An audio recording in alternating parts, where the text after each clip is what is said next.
can only listen to the whispers of the damned so long by myself. I can't do it no more, my dudes. I was like, I'll wait till 6. This has been going for like 10 minutes.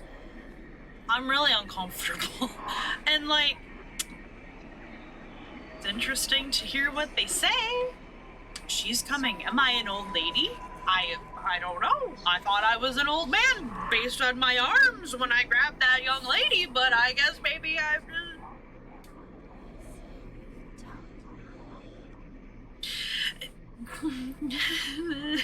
So, if I move my mouse, it's all nice. Yay! But look at extras, my dudes. It's so nice. Look at the cute pictures. Look at this. There's a recipe if you wish to eat roasted eggplant with sesame and pomegranate. It's vegan, but don't let that deter you. Looks actually kind of okay. I would take a bite to make the whispers stop. Or would you care for that Lebanese style tabbouleh? It's vegan. No, I'm not, but look at this. Look at nice onion and garlic. It's so nice. Oh, and then there's the horrifying pictures. You know what I had thought of last night as I was trying to go to bed? These faces. Where to get these ones? That's what I saw. I kid you not. It was terrifying. But oh, look at my little cabin. It's mine. The door's open. Come on inside, friends. I'm ready to serve you up the best meal you've ever had. Let me tell you. This meal coming right at you. Hot and heavy. Okay, so we unlocked a lot of stuff yesterday. We got New Game Plus. My thing keeps going away, so I can't see if people talk to me.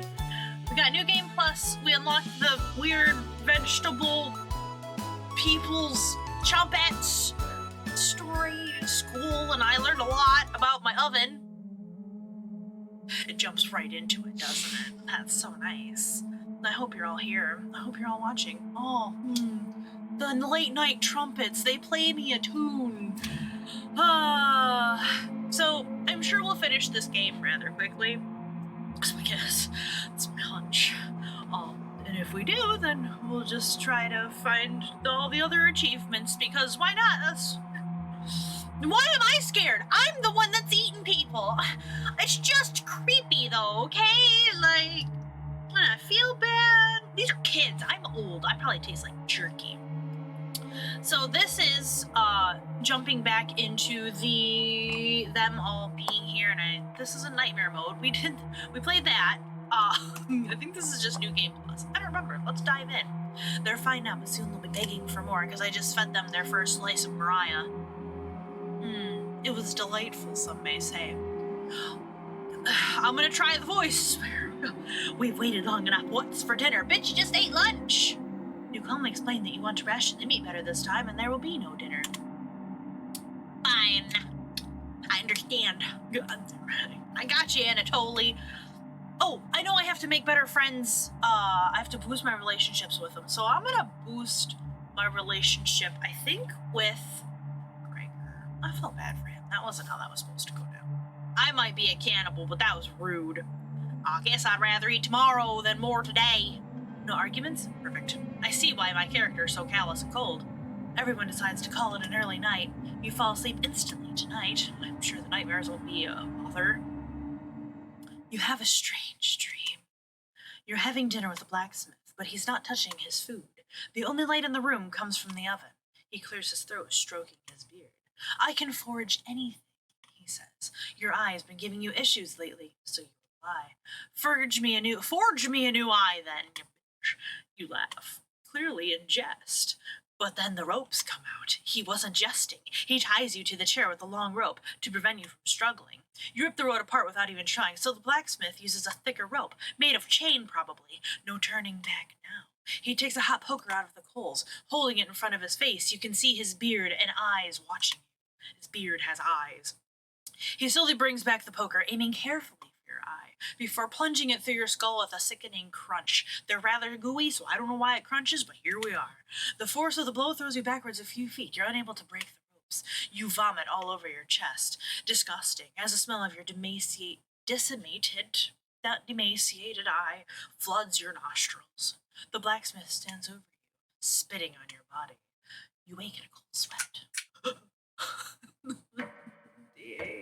Alright, let's make friends. Why? Like, what's the point? Am I just not gonna eat them if I'm friends with them? No. You wake to see Gregor looking out the window. He turns to you, not smiling. Take a look out the window. Do you notice anything? It's still raining, Gregor. The floodwaters have receded a little bit, but everyone's still bound to the cabin. The trail used to be completely visible. It's gone now. Well, if they've receded, then it's more visible now. Idiot. I'm gonna be friends with you. Good morning, big guy. Anatole, you look different. I don't like it. I think we should have another piece of meat for our breakfast. It's what she would have wanted. That wasn't me trying to be him. I think he's right. Please bring us more of that meat. It's mine. You grab some of the meat from your secret hiding place, the basement. You cut it into squares, adding it to the boiling cauldron water that's cooked many of fools. It will taste bland without any seasoning, but you need to serve it up right away. What's taking so long? Boil it faster. Bitch, it cooks as fast as it goes. I'm not making friends with him. He's rude. It almost looks done. Have some patience. Oh, don't cry, Gregor. Oh, poor little dude, triple nipple dot. It's finally finished. You serve the meat in bowls. Schüssels, if you will. That's what it is in German. Schüssels. Everyone eat your Schüssels.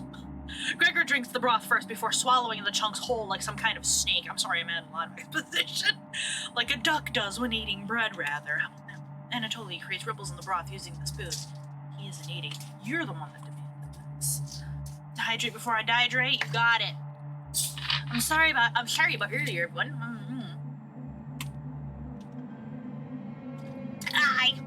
I got a whole big one. I don't know what overtook me. I do.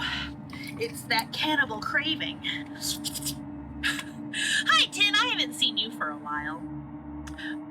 Mariah, my love. Anatoly begins to like a sad little man. You look over at Karine. Oh, yeah, I love the forest. I've loved that game for so long. I made a little cabin so that I'd have friends that would play with me. I see rather that you've been playing it. I have the achievement, eat an entire family. Isn't it fun? I want to make yeah, it's a lot of fun. I love the forest. I love eating the cannibals. That's what I do. It's who I am. Yeah, I have a lot of, yeah. I haven't actually beaten the game, but I've eaten a family. You look over at Karen. You didn't notice her even start to eat. There's just an empty Schüssel now. Well, look, there's plenty of flesh if you just eat what's in front of you, you know? Karen is staring right at you. Why angrily? How much more meat is left? You explain how most of it has gone bad. Keep it alive. This is the last of it. There's a cave. Okay, I guess it depends where you're at, but usually where I come from, like if you go from, okay, sorry, I'm gonna pause the game for a minute. If you're on the plane, the fuselage, and you go like straight away from it, so that the beach is on your right, and you kind of get like past a little creek to a clearing, to the left, there's the sinkhole, and like if you're going to like, here's the sinkhole, if you go this way and like around, there's a cave right there or so, and you can get to the sinkhole, I believe, from that cave. I believe. There's a helicopter down there. Don't just go in there though if you're not prepared. Get the katana first, at least, and some explosives, then dynamite, and a bear. How could you be so careless again? Well, it's pretty. So I think to get to the cave, you need there's like a climbing hook. You need that, and I recommend a katana for sure. I don't think you can put teeth on the katana, but you can put teeth on, like, everything else. And I recommend a lot of food and water, because it's a long cave, if I'm not mistaken. And you need dynamite, too, I believe. Because there's, like, a bunch, like, there's, you go in the cave, you get to the hole, and then there's a whole other thing you gotta do. And then there's a bunch of monsters, and then exposition, and I won't spoil anything, but... Hole's bad. How could you be so careless again? Well, it's pretty easy, Karen, because you're a hog. You remember Karen's knife. You need to think fast. What the hell are we supposed to do now? Wait around again? This storm isn't ending. It's been 5 minutes since she last ate. She needs to chill. Holy Hernex, she's clearly got a lot of extra meat, if you know what I mean. Haha, you clear your throat. Anatoly? Yes. I think tomorrow you should look for Mariah. Or forage for plants outside. I think you should go tomorrow, little guy. Wow, Gregor, nobody else can identify edible plants like you. Please, Anatoly. You can swim back after a few hours, but you ain't gonna live a few hours. He ain't got no meat on his bones. Gregor is right, Anatoly. Maybe you'll find Mariah out there. I think Mariah's fine by her. Wait, no, wrong accent. I think Mariah's fine by herself. I was exploring earlier and I found a little campsite next to a river, and I looked across the river and there was a cannibal camp, and I was like, no wonder ain't... Wait! That could be several places. When you first start, there usually aren't a lot of cannibals till later, so you can go into cannibal camps and get their sleeping nooses and take those. They're important. You can also make rope from cloth. I didn't know that until recently, and I've played like 90 hours. He still hasn't accepted what happened yet, even though he ate her bosom. She doesn't need anyone's help. She's dead. But we need your help, Anatoly. That's right, Anatoly. Please help us. Let me sleep on it, please. Okay? All right, little guy. No problem, little guy. Harumph. Can I just eat Karen now? Can we send Karen out? Can we let her go swim? Go. I don't need help. I want to help you. No, I don't need your help. I'm fine. I've been doing this business by myself for like 50 years. I don't need assistance in eating people. Thank you very much. Well, everyone shuffles off to their rooms, reading books and knitting to pass the time. You go to bed ravenous. Eat their tiny little body. Do you hear the whispering? Do you want me to turn that up for you? Should I turn up the whispering for you? Oh, I'll turn up the whispering. Maybe you guys can't hear out. Let me just turn up the whispers. How about that? Yeah. Turn up Mariah. Turn up the whispers. They're not whispering now, but they will be. Something is approaching. I don't know what it is. I hate this. Time to wake up! You ask Potato where the chompettes are. Cabbage, onion, raspberry, and bread? I don't care. They moved on. Just us now. I just got an achievement called I think we're alone now with a terrifying looking raspberry. The way it always should have been. Where'd they fucking go? They didn't go in any food. It didn't happen last time. Your mind finally manages to forget everything that happened. You fall asleep again, still ravenous.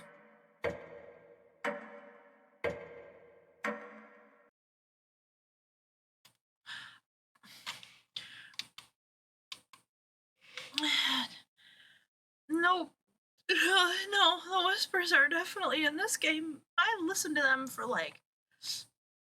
I have cooked all of the companions except for Karen. She kind of went downstairs and left. I murdered her. Fresh food. Look, it's the whispers for me. I listened to them for 10 minutes on the title screen. That's why we started early. I was really tired of listening to whispers by myself. You have a strange dream. Let me tell you the dream that you had. You're walking down the steps when you trip and fall. You snap every bone on the way down, landing in the basement as a writhing pile of flesh and bones. The whispers around you, their laughter ringing in your ears that I just said that I fucking hated. You wake in a cold sweat. I hope I'm not down the stairs. All right, Tin, I'll be here. Don't worry about me, buddy. I'm not going nowhere, so I'm gonna learn about my cannibal ways. It's like the dream that I always wanted, and I'm scared of it. I'm joking. Something smells terrible in the living room. Anatoly Anatoly puked in one of the corners. You leave it there so the others will question his fortitude. I cleaned it last time. Why am I not given choices on these things? It's fine. Good morning. Good morning, little guy. Well, Anatoly, what's your decision? I barely slept last... Oh, wait, no. I barely slept last night. Her whispers came through one of the holes in the floor. She kept telling me to come outside. I don't know how to herm in country, but herm. We don't want to rush you, but one of us puked last night. So that's what the smell was. Anatoly is playing dumb for the group. Anatoly, my patience is running thin. You have 1 hour to make a decision. Why so quickly? Because I'm on fucking breakfast. Because I'm not waiting any longer, please put your face away. You can see the glint of Karen's knife under her dress. Best to watch out for that knife. It's my knife. I'm gonna find out what she was wondering last time. The group disperses. Tensions seem to be rising. You have 1 hour to kill. What do you want to do? I'm going to... Okay. It said that I have an opportunity to, like, increase my relationships with everyone. And I'm gonna increase my relationship with... I can converse, chat, or speak. Or nary say a word. I'm gonna chat with Gregor. I like Gregor. I like him. I don't like the way he died. I don't. I think it's dumb. Yo. I'm a little worried about Anatoly. The flood currents are really strong. You know what's going on, dipstick. Don't you even lie to me. Ugh. Once Karen makes up her mind on something, it has to happen. I definitely won't debate her on it. You are 8 feet! Sit on her! Please! Have you seen that knife she carries around? You mean my knife she stole? Yes, I have. I don't know where she got it. My drawer. Well, she had it on her at all times. Do you think it's for self-defense? Or you interrupt Gregor cooking? Yeah, I mean, she hasn't cooked anything here. But Gregor continues to babble incoherently. You feign concern and nod politely. He noticed you weren't actively listening to him. Yeah, just stand up to her when the time comes, alright? Gregor smiles a little bit. I'm sure he'll remember that. I ain't stand up to nothing. My legs are weak. I'm like 80 years old. We've only almost got max hearts. We have to get max hearts with Gregor. Our relationship grew. And it's all thanks to communication. I know you'll do the right thing. Thanks. You're welcome, big guy. We decided to call everyone together for a meeting. We blabbled for an hour about nothing. I got you, bud. I got you, Gregor. Don't you worry about it, buddy. Hey, dudes. What's up, food? Anatoly, you okay, little guy? Anatoly looks pale, like he's going to pass out. Anatoly, have you made a decision? Yes. I'll help you all out. Oh, fuck, I promise. Thank you, Anatoly. Big tears roll down Gregor's cheeks. I'll miss you, big guy. I'll miss you, little guy. Huh. Thank you, Anatoly, for being a delicious fucking breakfast. I know this wasn't easy, but it's for the best. I don't like her. No, Muffin. Aw, little not readable Muffin, come on. So, because apparently he can't read for real. And I always donate to this literacy thing at my local dollar store because I watched the What Would You Do, and this older gentleman couldn't read, that was the thing, and people stood up for him and stuff. And I'm like, literacy is important. Everyone should deserve to read. Karen. Yes. There we go. Gregor looks at you expectantly. Did you want to say anything to Anatoly? You say bye. Feel like a dick. Goodbye, Anatoly. Goodbye, everyone. Good luck, little guy. I'm sure you'll be... And he tripped and fell right down into the basement because there's a hole to the basement right in front of my stairs. I wish I had that. Triple nibble that. See you soon, little guy. Took you on your ass then.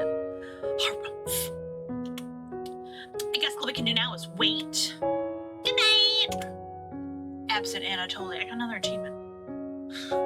Karen goes to the bedroom to sleep. I didn't tell him the truth. Gregor is getting choked up. I didn't tell him. Missing him already. I'm sure you'll be together soon. Stomach to stomach. Ass to ass. Gregor curls up on the couch for the night, turning his back to you.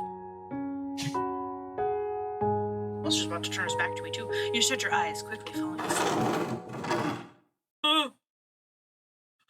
Hi, welcome back. Hello? You hear scraping from the floor. No, I don't. I don't hear nothing. No. Fuck you! The red-haired woman won't let him live, will she? Too ravenous at this point. Oh my god, what would be a good voice for Potato? What would be a good voice for Potato? I could do like I'm in a cave.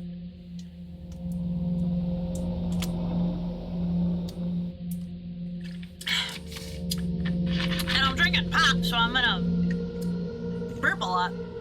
Oi! The more she consumes, the stronger she gets. At what cost? Sometimes staying silent works better. Just walk away, pretend you're incoherent later.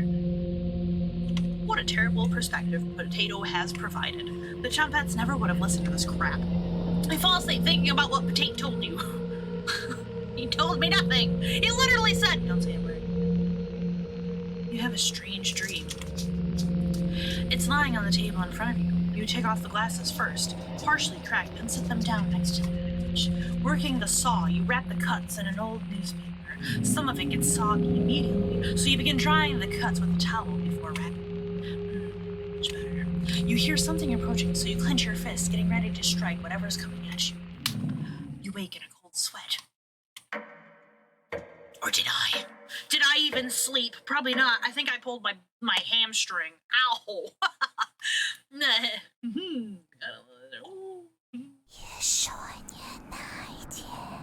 That's nice. You wake in a completely different place. Did you sleepwalk or sleep? You found some meat. Yes. Wait, what? Really? Oh, I didn't know that. I guess I've never beaten. Yes, I have. I don't know. I think I've beaten the game, but it never told me I did. Everybody is still asleep. A little nice slice for me would be bad. This would be a nice surprise after yesterday's events. You decide to cook breakfast for everyone. A nice slab of buttocks. Cutting each slice fairly thin. Oh my lord. You brown each side in the oven. Oh, I hope they have brown sugar on it. That'd be good. The smell is... Karen runs into the kitchen. I hate you. What is that smell? Give it to me. No. You don't argue. Karen grabs a cutlet, burning her hands before bringing it to her mouth. Yeah. She hungrily devours it, barely chewing. She's gonna die from choking is what's gonna happen. She grabs another cutlet off the plate and eats it. You thought she was concerned with rationing. Clearly not. Gregor wakes from the couch and heads into the kitchen. He's still crying. Oh god. Already? Gregor looks conflicted, but he succumbs to the hunger. They always do. Gregor eats his food in a few bites, carefully grabbing a second cutlet. The tears start streaming down his face, but he doesn't make a sound. You join them in the meal, quickly consuming the meat on the table. I can think straight again. I don't know what her voice says. We'll be out of here in no time. No need to ration anything now. Karen is sounding more determined than before. I'm gonna lie down on the couch, try to keep this food down. Gregor crawls onto the couch, turning his back to you yet again, but turning your back to me. Karen leans in to whisper. I'm glad Ryan and Natoli are gone. They were stopping us from bonding properly. How did you get so good at it? You tell Karen. After one bite, it just made me feel whole again. Even with the nightmares, it's worth it. It took a few nights, but I fought back. Oh yeah, it's Hunter. Okay, Chowsy, I don't know if you've been here, but for yesterday, I am 1,000% an old cannibal, and these are 1,000% my meat bags. So, yeah, no, fully established, me cannibal, me welcome for people into my home. I thought, okay, I know I talk about cannibalism a lot. I literally thought, like, oh, this is a cute little cooking game. Yes, this is psychological horror, but I thought, like, we were a team. Me and these people were a team, and maybe we'd have to, like, come to this, like, hard decision of, you know, I'm gonna bond with each of them, and which one do we eat to survive? Nay, no. I'm gonna eat all of them to survive. I don't even care. So, yeah. But now she's all going and saying, because she thinks she's a great people eater, and she's just not. And now it's all I can think about. So they came to my cabin. They are, this thing is warm. They are doing something, like they went out all together or something, and this is my cabin that they found in the woods, and they came into my abode. I welcomed them. They answered wrong, my questions, but I welcomed them, regardless. And now I get to eat them. You know, it's basically like getting DoorDash, really, except for you eat the delivery guy. I read the book on necropsy. The text is ancient, but the diagrams are beautifully drawn. Seems fair. Right, exactly. Very descriptive. How many years did it take you to perfect the craft? Tell her. Oh, yeah, right. I used to tell Mariah that you weren't that funny, but that's not true. Sorry about that. You've grown on me like a wart. Karen pauses, deep thought. You know Gregor can't swim, right? He'd be the next to leave, but he doesn't stand a chance outside. It's not. It's definitely a cooking your companions simulator. They always seem to come back, right? In one way or another, bitch. Stop. Wait for him to come back. Kieran hands you a vial of liquid. I think you know what needs to be done. This is a strong anesthetic. Don't ask me how I found it. Cooking with friends. Cooking friends. I want you to slip this into Gregor's mug tonight. This is for the best. He won't feel any pain until he wakes up. All you have to do is stand back and let me work on him. This request is beyond extreme. I may be a cannibal, but I have some standards, damn it. Will you do this for me? No! Alright. I'm gonna say nothing. Okay, because I think last time I said no, she went off and hauled ass and did it anyway. Like, I just stood there, I guess. I don't know how old I am. I assume old. Old enough that I can't fucking sweep under the cupboard. Which is now so 30. I'm gonna say nothing. I'm not gonna ask her why she doesn't do it, because I think that's a moot point. I'm not gonna say yes, because I don't want to hurt her. I don't want to. If you're gonna do it, don't be a dick. You know what I mean?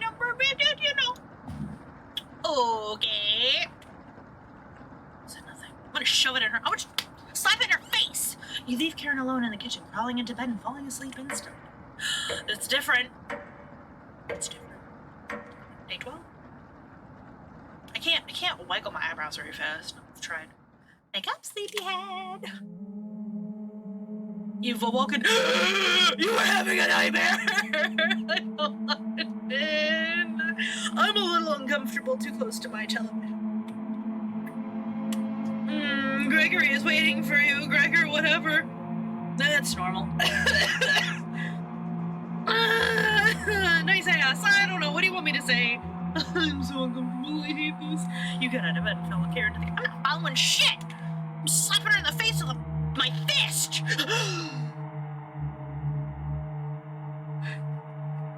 Hey, dude.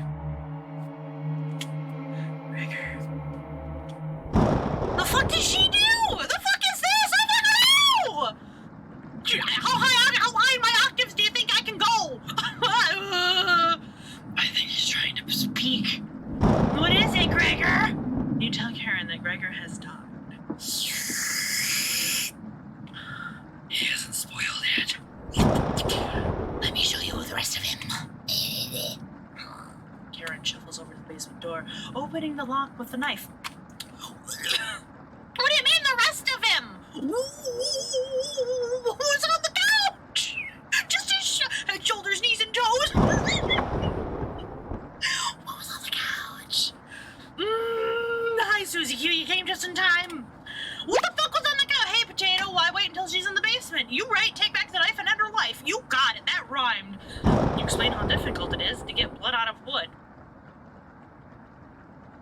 That's my concern. It sounds like... Oh, I haven't died. Oh, nothing gets this cannibal down, let me tell you. I'm a cannibal, not a cantable. Lady Chowsy, thank you very much. Fine song. Oh, yeah. When you're a spokesperson for Pine Sol's Do you have a hard time getting blood out of your wood? Welcome to Pine Sol. Get anything else? Your laziness is unbelievable. You know what, Potate? It is. Well, wait, my thing. The minute those 4 entered the cabin, you should have killed all of them. Peace out. You're getting soft. You nursed a weakened butcher back to health. What if she ends up killing you now? I brought you the key. When she goes downstairs, lock the door behind her with that deadbolt. Then let her rot. Aaron. Potato. Might have made great allies in another life. I'm not lazy, I'm old, Potato. You need to stop her before it's too late. Okay, bye. You walk over to the basement door. Waddle, waddle, waddle. Just shuffle on out. Where's Karen? What are you fixing this hole? You know, Karen, you're got an eye. You've got an eye for detail. I don't know. You can feel her breath coming through the crack in the door. You locked the basement door. Oh, that hole's full of glory, all right. Let me tell you, that's lamb chop glory. What the hell are you doing? Goodbye, Karen. Later, nerd. Adios, bitch. Suck it. No. She slips into the darkness. Oh, she falls. I should have left blood on the stairs so she could slip and fall. You climb the couch to rest, waiting for the basement noises to become silent. Wasn't there bits, I guess, of Gregor on the couch? Do I just, like, push those out of the way, lay on top of them, make a little meat nest for myself? Oh, you know, Raya was correct. It's freezing over here. The frigid air swirls visibly in front of you, like a ghost. The basement noises have completely stopped. What do you want to do? Oh, I could eat a meal. Okay. I'm gonna look under the couch because I'm paranoid and old. Lots of cobwebs underneath. Thankfully, no spiders. Well, I'm gonna look under again. You notice a child's toy. How did this get under here? It's a small wooden boat. That's weird. Do the bookshelf. Oh well, no ports anywhere near here. Bookshelf. There's various books on a wide variety of topics. No time to read them now, though. Go again. You take a closer look at the subjects. Cooking, herbalism, skinning. Books that are good for surviving in the wilderness. One more time, you take another look at the subjects. Carpentry, metalworking, tailoring. Books that are good for crafting in the wilderness. Another one. Wasting time reading books? You bet, Potato. You know me. You were just browsing. Sure. Why not read this one? Potato nudges one of the books. The edges of the pages are a little singed. This was saved from a book burning. Oh no, I wonder why. One may in truth proceed against such a man as against a person who is gravely suspect, but he is not to be condemned in his absence without a hearing. And yet the suspicion may be very grave, and we cannot refrain from suspecting these people, for their frivolous assertions do certainly seem to affect the purity of the faith, for there are 3 kinds of suspicion: a light suspicion, a serious suspicion, grave suspicion. You take the singed book with you. That's fine now. I'd say your entire life has been a grave suspicion. Dang, you got me. I see what you did there because I kill people. It's a shame you never went on to trial for anything. Look, when you're good, you're good. Get good, son. Potato. That would never happen. Carrying around a book would be a burden, so you put it back. Alright, I'm gonna look under the couch again. It looks like there's a name engraved on it. Razael. Who's Razael? Maybe Bread would want this. Oh, is Bread? Okay, so there was a potato, a cabbage, a raspberry, bread, and then there's potato. All the other ones have left for mysterious reason. I think. No, I don't think it's an angel. I think that the 5 veggies are somehow part of my victims. Like this said, you know, Razael or whatever you pronounce that name. And I wonder if Bread would want this. Because I killed Bread, and Bread was a child. It's basically 5 Nights at Freddy's Food Edition. I'm gonna go eat a meal. You decided to have a quick lunch at the table. What the fuck was that sound? What's that sound? Everybody look. Going. She escaped. That's nice. That's nice. You wake in a cold sweat. Wake up, sleepyhead. I don't want to see the picture that's about to grace my eyes. I saw that. You son of a bitch. You were having a nightmare. You are my nightmare, bitch. Oh, wow. The sheets are completely soaked. Are you wetting the bed? Why are you laying this close to me? I'm old! You feel underneath. Did I wet the bed? Gross. You must have broken fever because sweat is everywhere. No, look at her behind. You can see Mariah peeking. She's trying to peek. Don't worry, you can wash them in the basement. You just unlock the door and we'll make a day of it. You're not that slow with the laundry. Come with me, I have something to show you. You cautiously get up, following Karen out of the bedroom. Oh, the basement door is already open. I'm hungry. Let's get something from the basement. You feel the cold presence of Karen behind you. She's gonna push me down the stairs. Goodbye, nerd! Stop! Grab onto the railing! You do so, feeling a slight push on your back. You feel the presence leave. That was a close one. Karen will try everything in her power to kill you. Why? Tread cautiously downstairs. Why are you helping me, Potato? Because I pity what you've become. You mean a cannibal monster? Oh, thank you. Well, Potate's got my best interest at heart. You work your way down to the bottom of the stairs. Move your knees. Something is approaching, and I will not get on my knees. Thank you very much. Hello? Hello? Hey. Hey. Hey. Oh. Hey. Hey. Hey. Hey. Oh. Do you see? Turn up your brightness if you can't see. Can you hear me? I've been down here the entire fucking time. It's so good to see you again. There's plenty of bread down here. It's so delicious. Come taste it. Why aren't you trying anything, you little bastard? I'm fucking hating you. I'll never forgive you for what you did. That's fine. I'll never forgive you for looking how you look.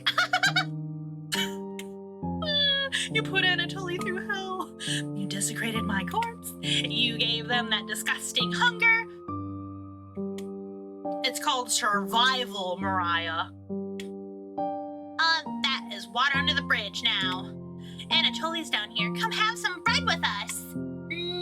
They always try things like this. Their anger, concentrated near their grave, leads to tricks and traps. But I know them. I know my house. They're never gonna take me alive. You're not falling for this. Aren't you listening to me? There's bread down here. God damn it, loaves of it. It's delicious. Fine. I won't stop you from finding the others down here. One piece of advice. Beware of Karen. She is ill beyond repair. Gregor will talk you out of reaching the room. Anatoly will try to talk you into leaving the cabin. And Karen will rip the flesh from your bones. Easier said than done, nerd.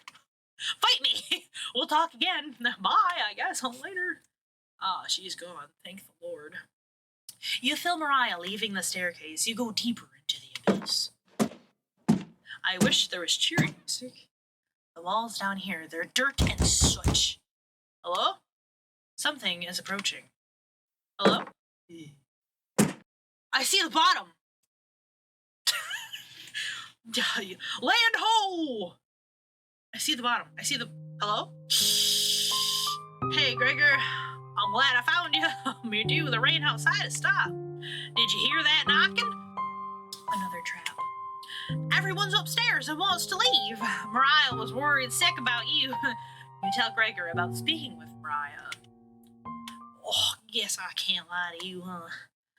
No, you cannot, good eyeless sir. You just stood there while Karen took my limbs doing nothing, bitch. I went to bed. I tried. I thought saying nothing was appropriate. Next time I'll challenge her, I guess. Are you frightened by her? No. Frightened of my accent. If you won't come upstairs with me, please turn on the light when you reach the room. I want to see the look on your face when that light bulb turns on. Can you do that for me? You nod. Sure. Thank you. Thank you kindly. Thanks for letting me lick the bowls clean. The shoesels, you got it. No problem, buddy. That was enough to keep him at bay. Bye. We'll meet again soon. I'm sure we won't, Gregor. Not unless I have another nightmare. Beware, Karen. I will. You bet, buddy. Bye. Later, nerd. Legless idiot. You feel Gregor leaving the staircase. You descend deeper into the abyss. Look, I'm trying to stop her. The pressure down here feels greater. You're getting closer to Karen with each step. Something is approaching. Whomst. Anatoly, who sounds like Rigatoli, and that's just what I want to call him, but that's fine. Hello? I thought I saw the bottom. Maybe I don't. What's this? I don't see nothing. Hello? Anatoly? Hello? Oh. What's wrong with your hands? Those look bad. Oh, what's wrong with your face?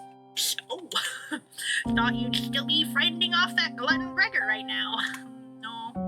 You tell Anatoly about meeting with Gregor. It went really well, actually. Oh, I was gonna try to see if you wanted to pick onions with me. No, I hate onions, actually. Thank you very much. You shake your head. Nay. All right, thanks, Tin. Thanks for popping in. It's always good to see you. Have fun with the forest. I know, it's really dark, but let me assure you that there is a horrifying beast at the bottom of these stairs that I am staring right at. He looks disfigured and terrifying. How do you see these things? The TV is 32 inches and about 1 foot from my face. Guess there's no fooling you, huh? You survived this long, and now you'll need to fend off Karen. I've fended off worse. I can't tell if I'd rather have you or her sticking around down here. Probably not me. I'm an experienced murderer. You ask Anatoly where Karen is. Oh, she's just below us. Waiting to devour you. Karen's been practicing on her butchering again. Maybe she'll start with your arms? Ha! Down here, the whispers have told me about you. I can't even believe some of the things you've done. You mean like cooking people alive in my cauldron that's super old, apparently? Or burning people into my oven alive? Apparently. I haven't been put on trial, and I won't be on trial here. Worse than any war crime. There's so many whispers about those sorts of things. So many whispers down here. It ends at the bottom.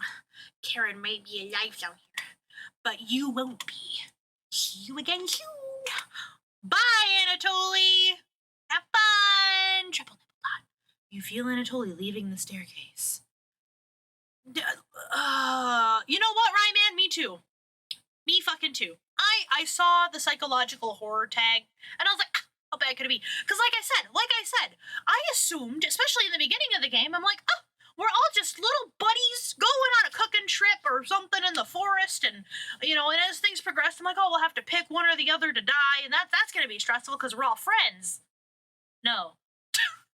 No, we're not. It's just me being 80 years old eating people. You grit your teeth and keep going. Your feet finally hit solid ground in the basement. Something doesn't feel right. Behind you. You feel blindly and locate the light switch. I was told to look behind me. Potato! Found you. Hey, Potato. Karen's grown stronger than you as of late. Consuming her friends has imbued her with rage. Well, she's lost in the abyss, and nothing but death can end this madness. I hope you're prepared for what comes next. I've never played The Witch of Salem. You can feel something creeping up in front of you. I'm ready. Suck it, nerd. Oh my God, it's little damn Cabbage. Hey, Cabbage, what are you? It took us forever to move the rubble you put in the mouse holes. Jump in. Come out. Let's go. Got little onion, got a little bread, got a little... Never fear, onion is here.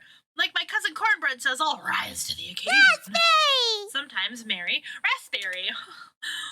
Well, why did you tell them, Potato, that you had moved on? Silly Potato. Will you let us go? You shake your head. No. I'm pretty sure these are children that I've murdered and eaten. Someday, maybe. Jump back! Cabbage! We can't allow Karen to take over the cabin. Damn straight. What are you going to do about that? She's much worse than you, Stinky. Did you see what she did to Gregor? Unhinged! I've heard some of the stories I've done. I mean, I was pretty bad. Just saying. She's a cut above you right now, look! I have experience. She's a youngster. I'm experienced in these matters. You don't need our help with this. Just remember what she's done. Channel that anger. She's like Potato now, right? Who's Potato? I'm still here, Cabbage. And as punishment for earlier, we're locking you in the room again, Potato. No Chompette trial needed. Haha, you got company here, Potato. Oh. One of us should hide the key. That's enough. There's a mystery afoot with these little fellers, and I'm gonna figure it out. All right, no need to twist the knife. I cleaved Cabbage in half, apparently, with a knife. So, you know. Haha. Good luck. Chompette! Let's help out! Look how adorable those faces are. Those faces of something.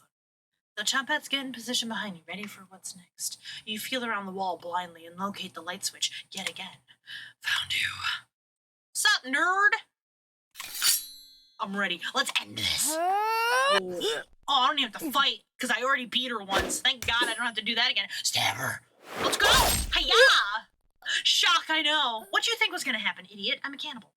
Dork. Oh, shit, this is different. Hi. Oh, that's a mess. You know what? At least it's on carpet. I can wash that, I guess. Are we going to watch the life fade from her eyes? Maybe. Oh, she's got that big pupil going on. That's called adrenaline. Maybe. Hello?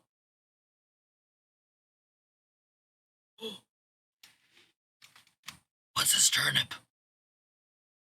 Cabbage. Look, he's trying to speak.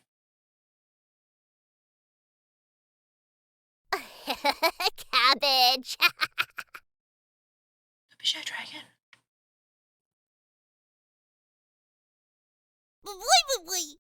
Might take a few more days. Are these all like other cannibals that have tried to fight me and lost? Welcome to the Chompette's turnip.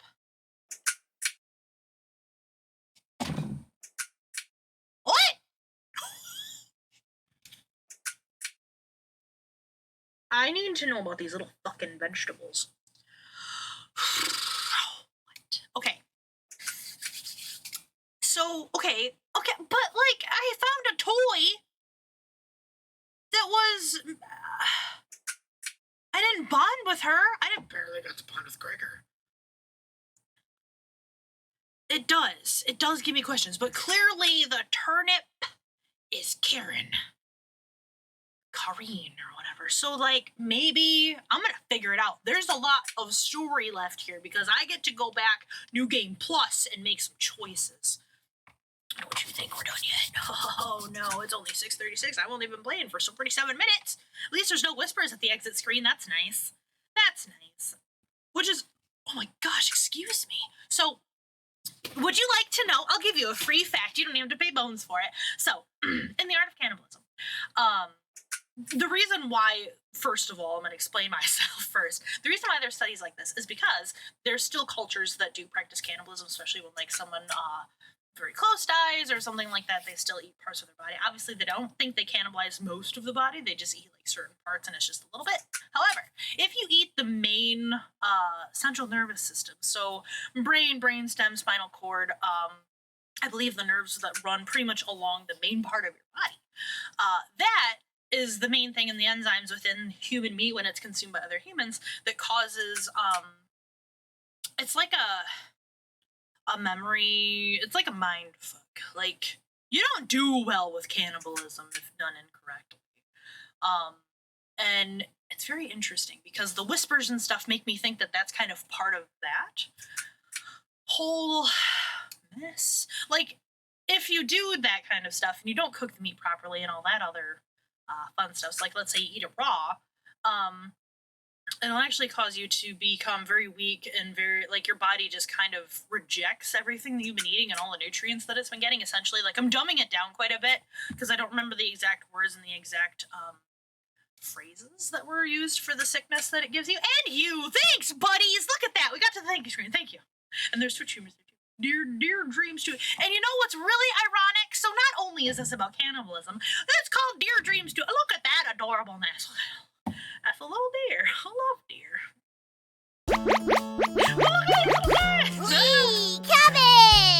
Did I do anything good? We did it. Wow. Sure did. See, we're missing shit though. See, we're missing shit. We're missing shit. So there's different dreams I can have. There's gotta be different goals.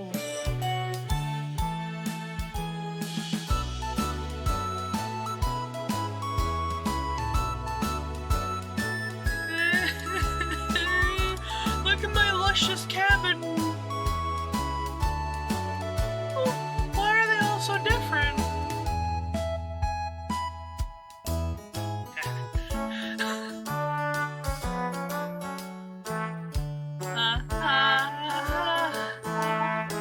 So, is there no way that I can save goddamn Gregor? Look at how old my arm is. Look at that leather. Okay. We're gonna go through this one more time. Oh, New Game Plus. Okay, you know what? Just because you said that, I don't think I can go back. No, alright, that's fine. I don't think Chowsy's experienced the glory of the title screen. Oh, you're right! Oh, they'll start 3 hearts each. Okay, hold up. Let's title screen. Yes. We'll try Nightmare Mode. Because Godefin pointed it out. We'll try Nightmare Mode. So first, we're gonna listen to the nice music of the title screen. Because it's so nice and great. Say hello, everyone! I don't know her fucking... Well, that's Mariah. I don't know why that took me till now to figure out. I was like, who the hell is that? There's Gregor. It's adorable. And that's what I thought, too. Oh, look, a little cabbage. I want to know what that cauldron says. I'm sure that's how they die. So, okay. While we're listening to the title screen, there are some things that I want to kind of figure out.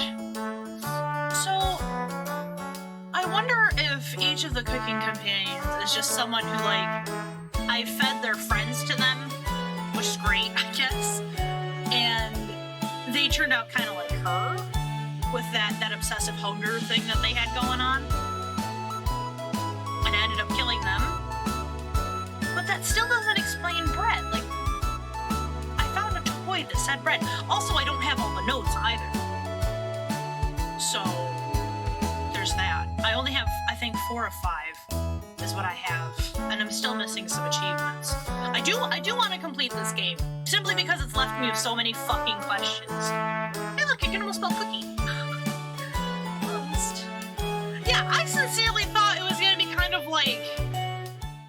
Oh, here we go. Here, Chowsy. Whoops. Okay, listen. Listen. Take a peek with your ears. Is she coming? Yeah, she is. I don't know if you can hear it, but it's horrifying. Isn't it great? Oh. There's Mariah and all her blue-eyed glory. Can you hear them? No, I can't. I can't hear nothing. Whispers.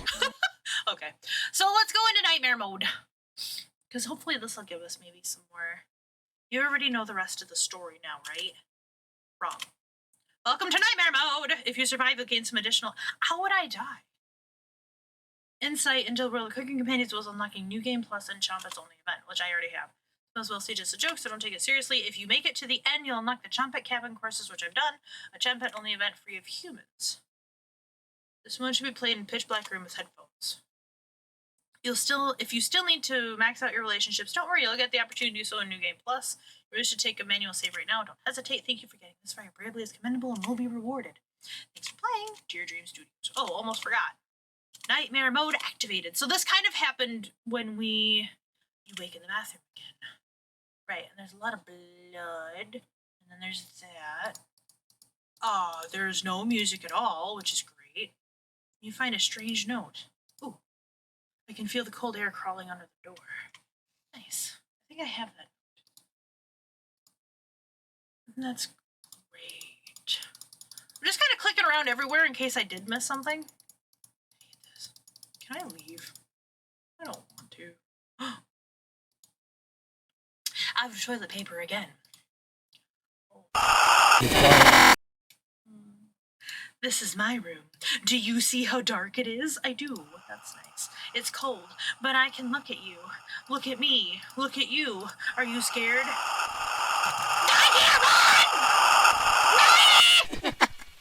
I am scared. You wake in a cold sweat. What else would I wake in? Hello? Your surroundings feel completely different. Sneak. Okay. Mariah's presence is enraged. She's beckoning you to follow her. You get up and leave the bedroom. La la la la la, better follow the angry ghost. It's a beautiful, sunny day outside. What a fitting end to such a horrible nightmare. You head to the kitchen for some breakfast. Thigh of Mariah. I should really clean. This will take ages to clean. Oh, see? Good job, yeah, Gucci goo yourself. You take a few bites of meat. You lost more of your humanity. Hooray! Stare into the ash pile in the oven. Are they still upset? You head back to the bedroom to take a nap. Can I look at which one of them is causing this? Mariah? Anatoly? Ryder? You crawl into bed and fall asleep. Day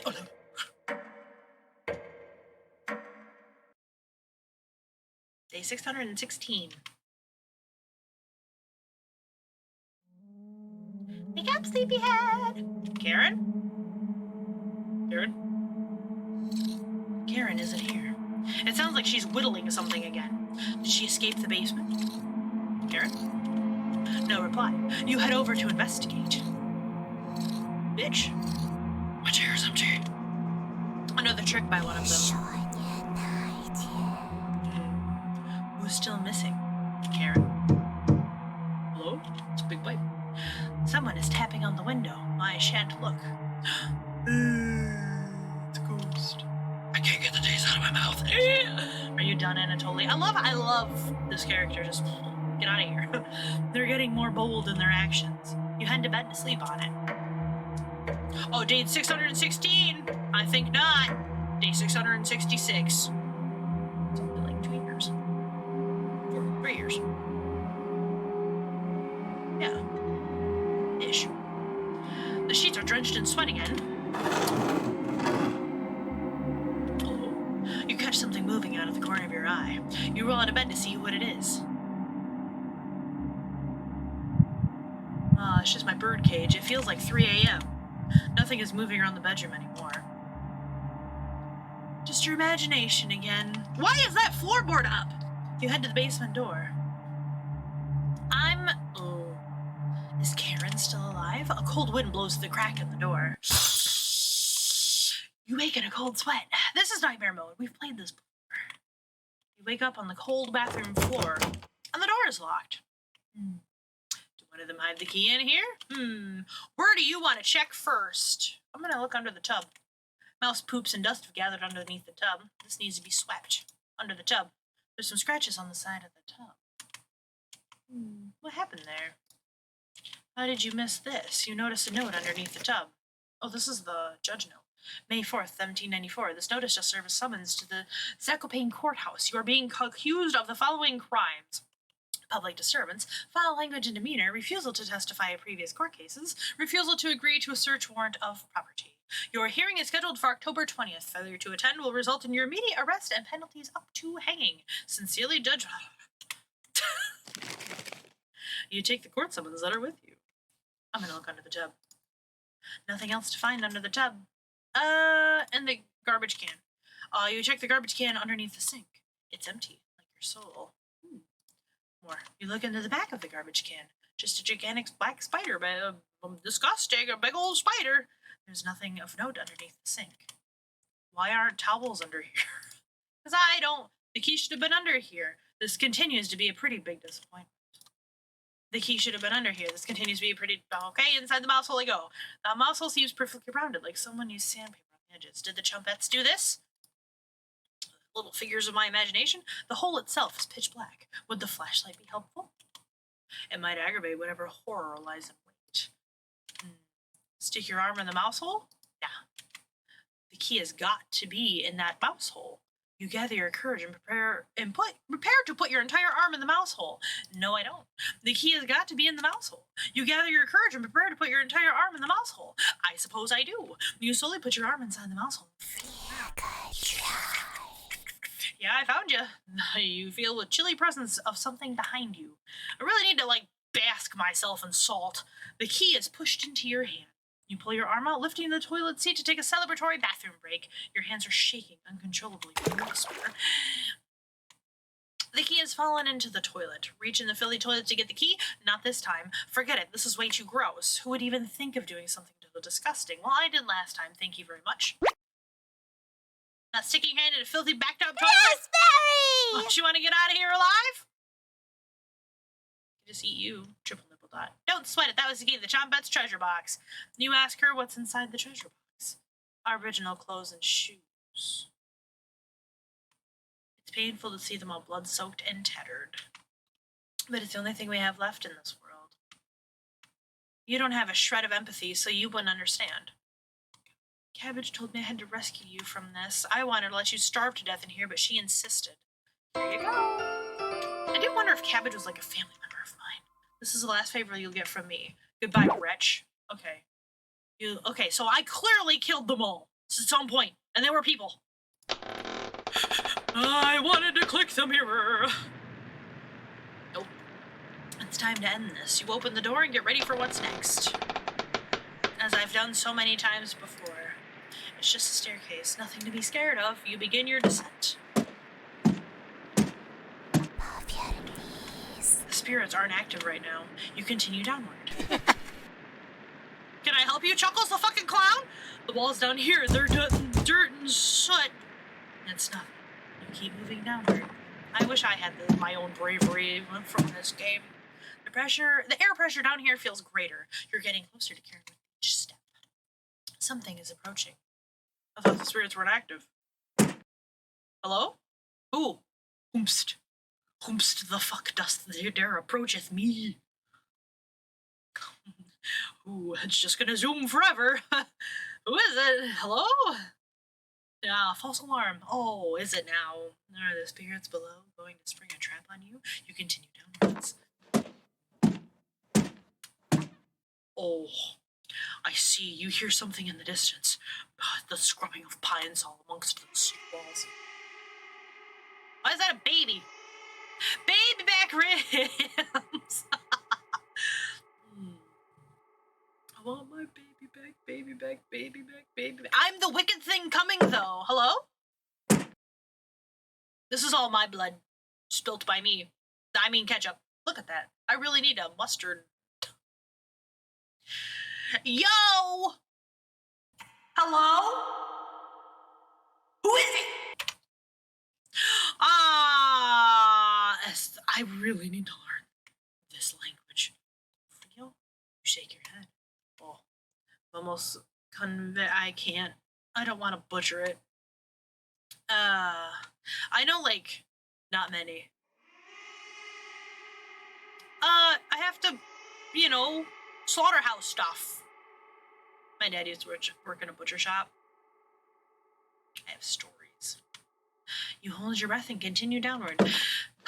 I hold my breath because I'm looking at all the messy walls, and I just can't believe my fucking self that I'd allow such a travesty to happen. This is a slip hazard. Something is approaching. Ooh, I'm blinking.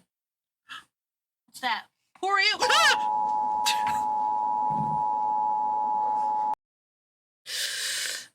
This game is purely fictitious. It can't harm you in any way, shape, or form. Escandishalf. When you regain consciousness, you're further down the staircase. Look at me go. Walking in my sleep. You wake with a note in your hand. It's difficult to read, but you can make out a sentence. It's the same note from before. Don't get up before Saturday. Well, it's Thursday, so you take the Saturday note with you. Okay. Thank you. It's mine now. The sound of rain has completely stopped down here. Your eyes are strained down here. The pressure is intense. You feel like you're trapped under miles of ocean. You continue downwards. Your feet faintly hit solid ground in the basement. Something doesn't feel right. Piano went off. Oh, you navigate the basement blindly until you reach the room with 4 directions. You can barely make out the doors frames in each direction. Last time I went east. Which way should you go? I'm not going east. I'm going to go south.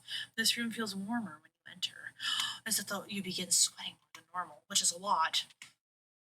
Nipple dots. There's a door at the end of the hallway, but it's so hot you feel like you're going to pass the fuck out. You slowly open the door and the crack to peer inside. Vines cover the entire ground. Whoops, the shit are you? You wake in a cold sweat. What the fuck was that? You're lying in the middle of 4 directions. Which way do you want to go? I'm gonna go north. Once you open the northern door, a cold wind blows over you. Why do I have all this in my basement? This area reminds you of an underground cave. You could make out a door at the end of this hallway. Oh, you have a bad feeling about opening it, though. Open it? You wake in a cold sweat. How many people have I eaten? You're at the 4 doorways again. All right, I went east last time. That's why I'm choosing all. Your eyes struggle to see down this hallway. You strain your eyes to make out an outline of a door. You slowly open. You wake in a cold sweat. You're lying in the middle of the 4 directions. Which way do you want to go? I guess I'm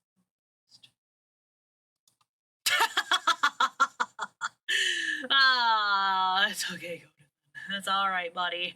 Oh, I got your back. I'm the real nightmare here. Let's be serious. This isn't scary. It's me that's scary. I'm Habu. Across the door. Maybe now isn't the time for this. You walk back to the basement steps, trying to remember why you came this far. Found you. Hey, nerd. Wannabe. Let's end this. I do appreciate that I don't have to do the fight scene every time. That is really nice. All right, what do we do in nightmare mode? 1. I mean, that's not gonna work, but okay. Chop off her fucking head, maybe, because I don't know you guys. Karen escapes down the hallway, leaving a trail of blood behind her. Delightful. You follow her to the room in the east. Triple nipple knot. Hey, nerd! Turn on the light. Reap what you have sown. No. Mariah. Anatoly. Gregor. Karen. I'll never forget you. In my tum-tum.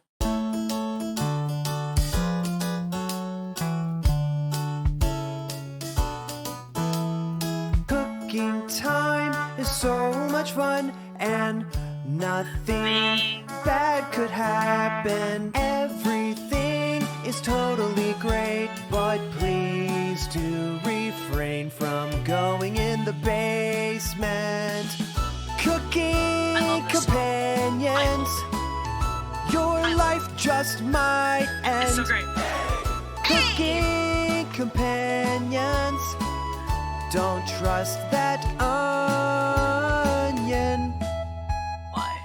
Why don't I trust Daniel? Cooking time is so much fun and nothing bad could happen. Everything is totally great, but please do refrain from going in the basement. Cooking companions, They're delicious! your life just might end. Yay! Cooking companions. It gives you a clue to not cry when you cut onions in the little picture thing of extra. So that's nice. Oh, right. Cabin courses. So let's see if I can get more info in this one. Onion, raspberry, bread, potato. What's wrong with potato? What's wrong with potato? Hello! Hey. Welcome to the Trumpets Cabin courses. We missed school so much, so we wanted to bring it back. Honest. So that's a lie. I'll be playing the role of teacher today. You can call me Miss Cabbage if you like, and I don't want to. Let's just roll. Is that all right? Yes, boy! Can't wait to learn some new things today. Me too! Are you excited, Patat? I dropped out of grade school so I could work at the butcher. That's extremely depressing. Explains everything so far. I love the little faces. Unhindered. Is he quiet because he doesn't want to sound held back? You three are terrible at whispering. Cabbage. They never learn their inside voices, Potato. Ha ha ha! Cabbage looks you right in the eyes. There's no dumb questions or wrong answers today. The Chompettes cabin courses are designed to let you passively... Your brain is porridge right now, right? These 3 courses will be perfect for that. Cabbage. That's correct, Onion. I don't have voices for these guys. I'm too terrified. And the best part? Cabbage. No silly humans to interrupt anything. Hooray! You ask about dead humans. Ghosts are real, Billy! You idiot! You ask about it. You ask about, that's enough. Cabbage. Cabbage. No questions about ghosts today. Save it for a practicing medium, Stinky. Hey, Gamochi, how you doing? How do you like my little lineup of terrifying vegetables? How are you? I hope you're well. I haven't seen you for a minute. Good to see you. Good to see you. I'm scared. It's like being held hostage in my own cabin by vegetation. I'm good. I'm great, actually. I'm doing really good. I'm tired, but I'm good. I'm scared, but I'm good. Good. I'm good. Got a cornbread classic for you. What's a ghost's favorite food? Blueberry. I'm glad you're doing good. Doing well, I should say. I didn't say well. I didn't say good. You said well. You need to get a bread joke book. These puns are pathetic. They can call me Butter because I'm on a roll. Cabbage thought it was funny. Let the learning begin! You decide to listen to the Chompettes, although you have the feeling something else is at play. Cabbage. For the first lesson, let's talk about that nasty oven. One of us was baked into a crust. You threw half of it away without hesitation. Human life is completely disposable to you. That's enough! I seem to have lost my place in the teaching curriculum. Cabbage! Let's talk about the cauldron instead. The first cauldron discovered dates back to the... Hold on. Which took place 3100 BC to 300 BC. Fancy. You can see Cauldron, the famous artwork, The Garden of Earthly Delights, where Birdman is wearing one like a crown and he eats and poofs people down into a hellhole below. Yikes! Wouldn't want to fall into a hellhole. Most of us were placed into the cauldron stewing for a day straight. The smell was so foul, clung to all the linens in the cabin, absolutely. Cabbage. Raspberry, need to speak with you for a moment, please, in private. Thank you very much. Bye, guys. You know, I get hungry when you eat what's laying around. If what's laying around is someone sleeping on the couch, then I guess that's what's for dinner. Now, isn't it? The two awkwardly leave the bed for the bedroom, slamming the door behind them. You can hear Cabbage chewing out Raspberry. What is another name for Brussels sprouts? Cabbage Patch Kids! Good one, Bread. Bread, that wasn't even a pun. Or a joke. It was more like stalling. Like a small fact. Cabin and Raspberry joined the group again. Cabbage. Raspberry, is there something you'd like to say? Raspberry. There is, Cabbage! You've committed crimes against humanity. You're a scourge of this earth sent to punish us. Cabbage may forgive you, but I never will.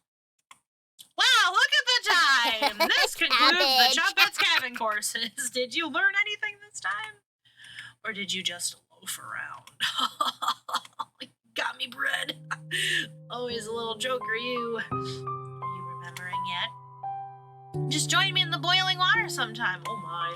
Really loosens the meat off those old bones. Right in that nasty oven. There's nothing but a big pile of ashes in the oven. Have you seen that knife? Yikes! Big enough to cleave cabbage in two. Still leftovers in here. Dig in.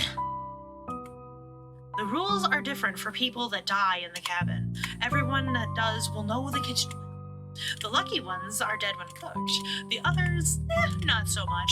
The others have told us what you did to them. How many generations died brutally to your hands before you gave up? Was it your arthritis that stopped you? Well, I don't know. It's getting kind of bad, I guess. Or did you eventually feel remorse? No. That's enough! No, okay, Potato, thanks for playing along today. No problem, buddy. It was fun to revisit some old topics. Let's sleep on some of this, shall we? We've made your bed. Sweet dreams! Bye, Cabbage. It's been fun. Oh my god, are you telling me I could click through the end credits the whole time? Welcome to New Game Plus. This playthrough have a different dialogue, events, and decisions to make. So we're going into New Game Plus now. We just did Nightmare Mode. Anthony, okay, so I wonder if it'll start me out. It does start me out in Mariah will not be able to max. Sorry. Thank you for playing Cooking Companions. I hope you enjoyed the experience. Oh, and almost forgot. Jump scare mode activated. Just kidding. Okay, so let's save. I'm gonna save in a different hole here. Okay. And because I think that's what we were playing before was New Game Plus. So if I play it from the title screen, do we get? Let's find out. If I go to the title screen, yes. Whee! Cabbage!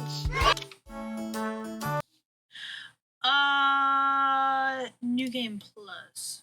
I just want to see if this puts me where she is leaving again, because if it do, then I think it do. Okay. So what we're gonna do this time is I'm gonna start just a straight up new game. No New Game Plus, no Nightmare Mode, none of that. We're gonna start Cooking Companions normally, because I am a lot like there are choices that are made. So, and I wonder if this game is not suitable for children or those who are easily disturbed. You should continue. Yes.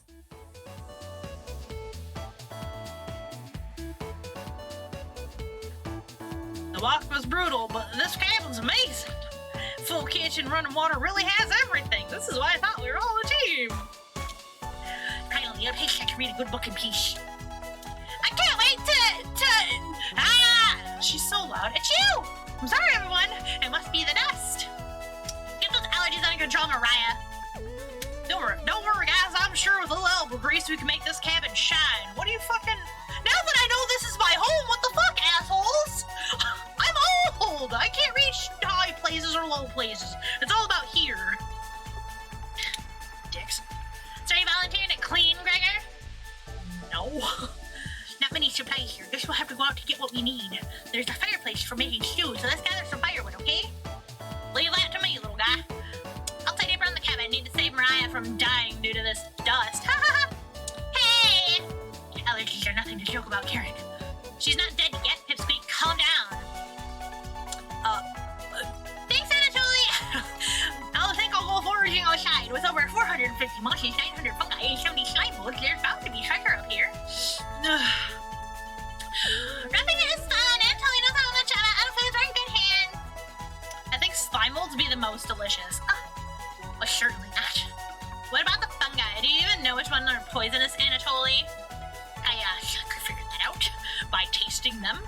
Apparently, if you take a berry and like you put it in your lip, and if it burns, it's poisonous. Other than that, in 6th grade. I can be the canary in the coal mine, Anatoly. Oh, you can. I'm not ending up a corpse here. Keep both eyes open, little guy. Plenty of wolves and brown bears around. That won't be a problem. I've read up 10 different techniques to incapacitate them. Number 1 is Anatoly! Oh yeah, sorry, Mariah. Got carried away again. I'll have something for food. I'm definitely better at warding off wild animals. With what? Your necklace? If you come up empty handed, we can always eat some of the food we've brought. You mean the emergency rations? Bad idea, chump. Hey, Anatoly and Mariah are getting enough food. Gregor is gathering the firewood. That makes you our designated chef. They burst into my home.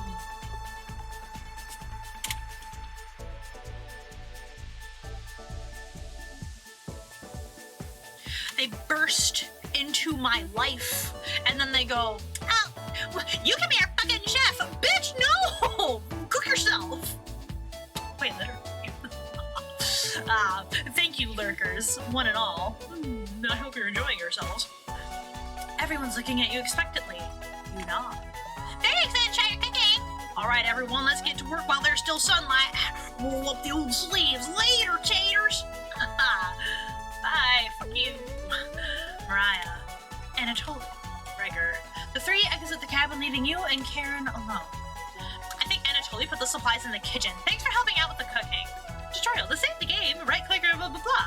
This video also let just please note, going back to the main menu or exiting the game without saving will remove progress you've made. Be sure to save. Do you have any experience making meals?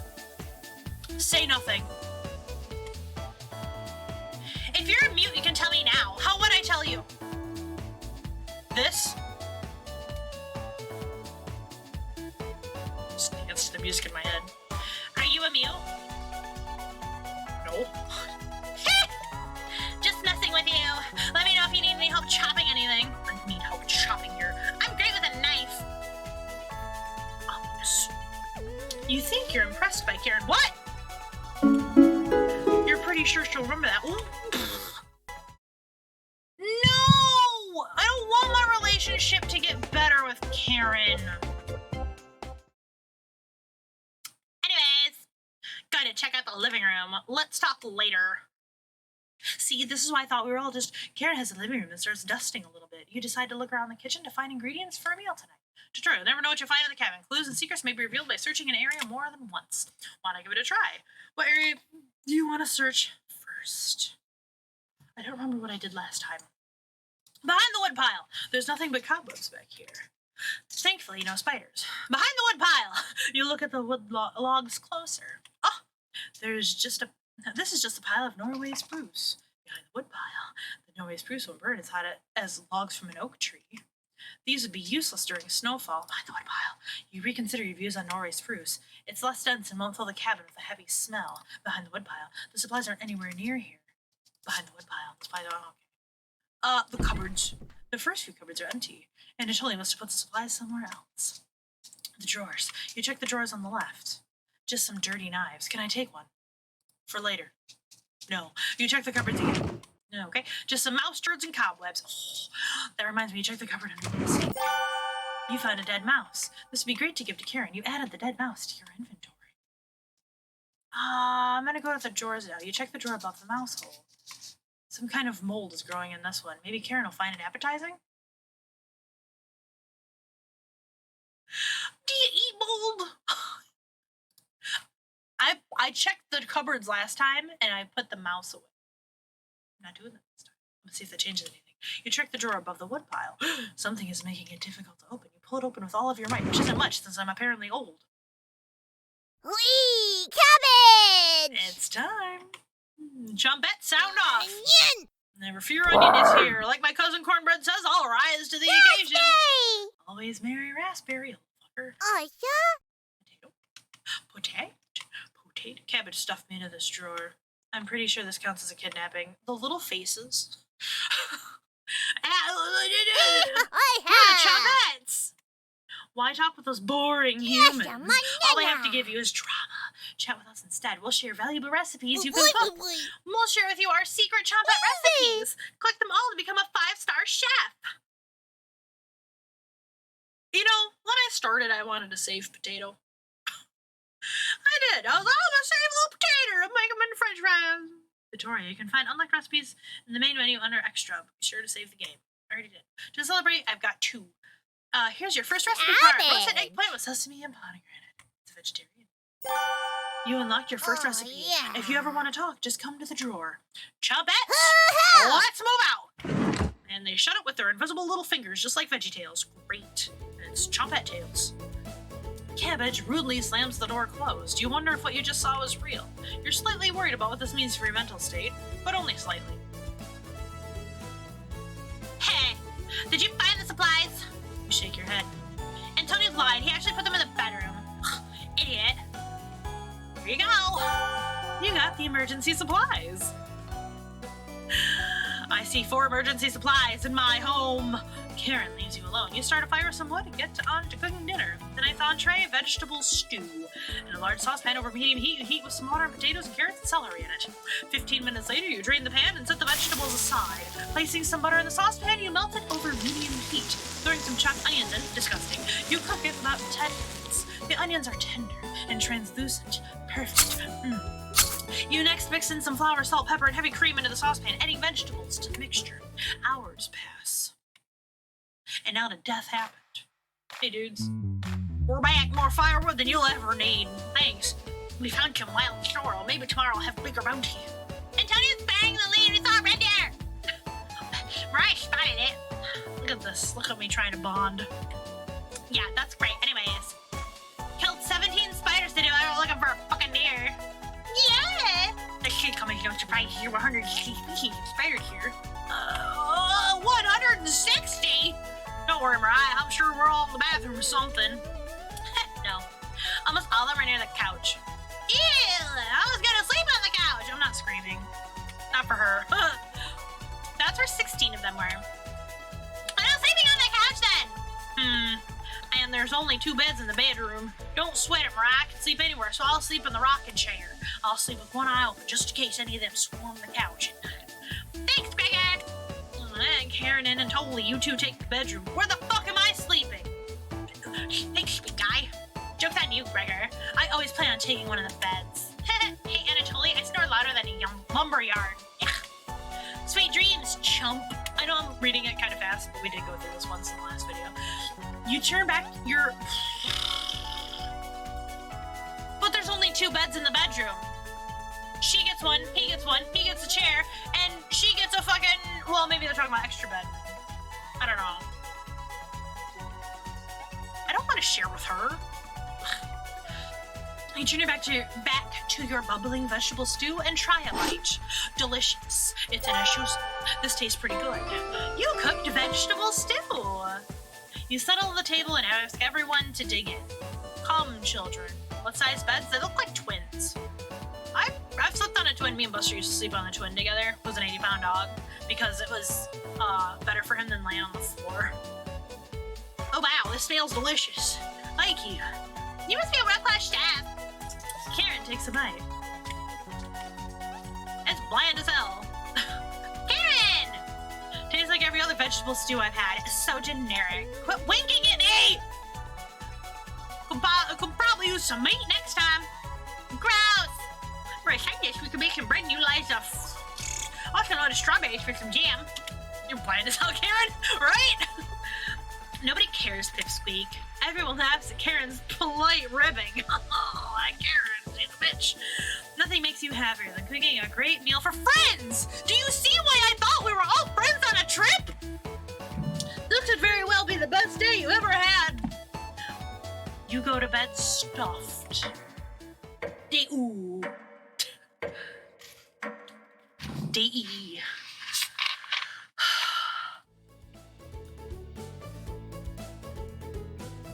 I got some pop in my nose. Hey, you up? I am fucking now. Thank you very much. Deo. Me say Deo. I got pop in my nose. How'd you sleep? I was so warm last night. I didn't even need a blanket. I have a door for you to go through, my luscious friend. It's called the North Door, and the 4-way fucking thing I got in my basement. About 1 hour until dawn. I like waking up early. Well, you two pipe down, trying to sleep over here. Gregor, the birds aren't even making outside much noise yet, whatever. We didn't bring many supplies, remember? Better get a head start on gathering food. I honestly can't see the trees outside right now. Gregor! They have the same voice. You see any spider last night? There was a small one in the bathroom. Yeah. Actually, I did see a centipede by the sink, which is fucking disgusting. I fucking hate centipedes. Mariah turns a little pale, as do I. Karen's messing with you. Karen's messing with you, Mariah. Let's find more than wild sorrel today. Let's kill a whole ass deer this time. If you're lucky, little guy, maybe I'll teach you how to catch some wild brown trout. What's with you and me, big guy? Anatoly's herbalism book stated that there's more species of plants to eat out here, so let's leave the fish alone. You know I'm not, into meat. That's a shame. I'd wake up early to go fishing. Cheer up, Karen. We'll go get to observe the trout at the very least. I got words, they're just not good. Maybe we'll see some more red deer today. I'm gonna shoot one of them with my powerful arms. That sounds like a waste of time, Gregor. Ah! Maybe we'll find some blackthorn berries. Why is it all in fucking bold? I love blackthorn berries. I love blackthorn berries. We'll be back later. Can you watch our stuff today? You nod. Sure can. Thank you. Thanks. Don't steal anything, okay? You nod. Wouldn't dream of it. Bitch. Mariah, Anatoly, Gregor, and Karen leave the cabin with a hop in their step. You're alone, but thankfully you have a drawer of trumpets to keep you company. This is a fucking lie. Each day you'll be asked to explore a different part of the cabin. You only get one choice, then the day will end. Choose wisely. What do you want to check out today? I'm gonna go look at the bedroom. So I'm not talking about the trumpets, I'm done with that. I'm gonna go to the bedroom.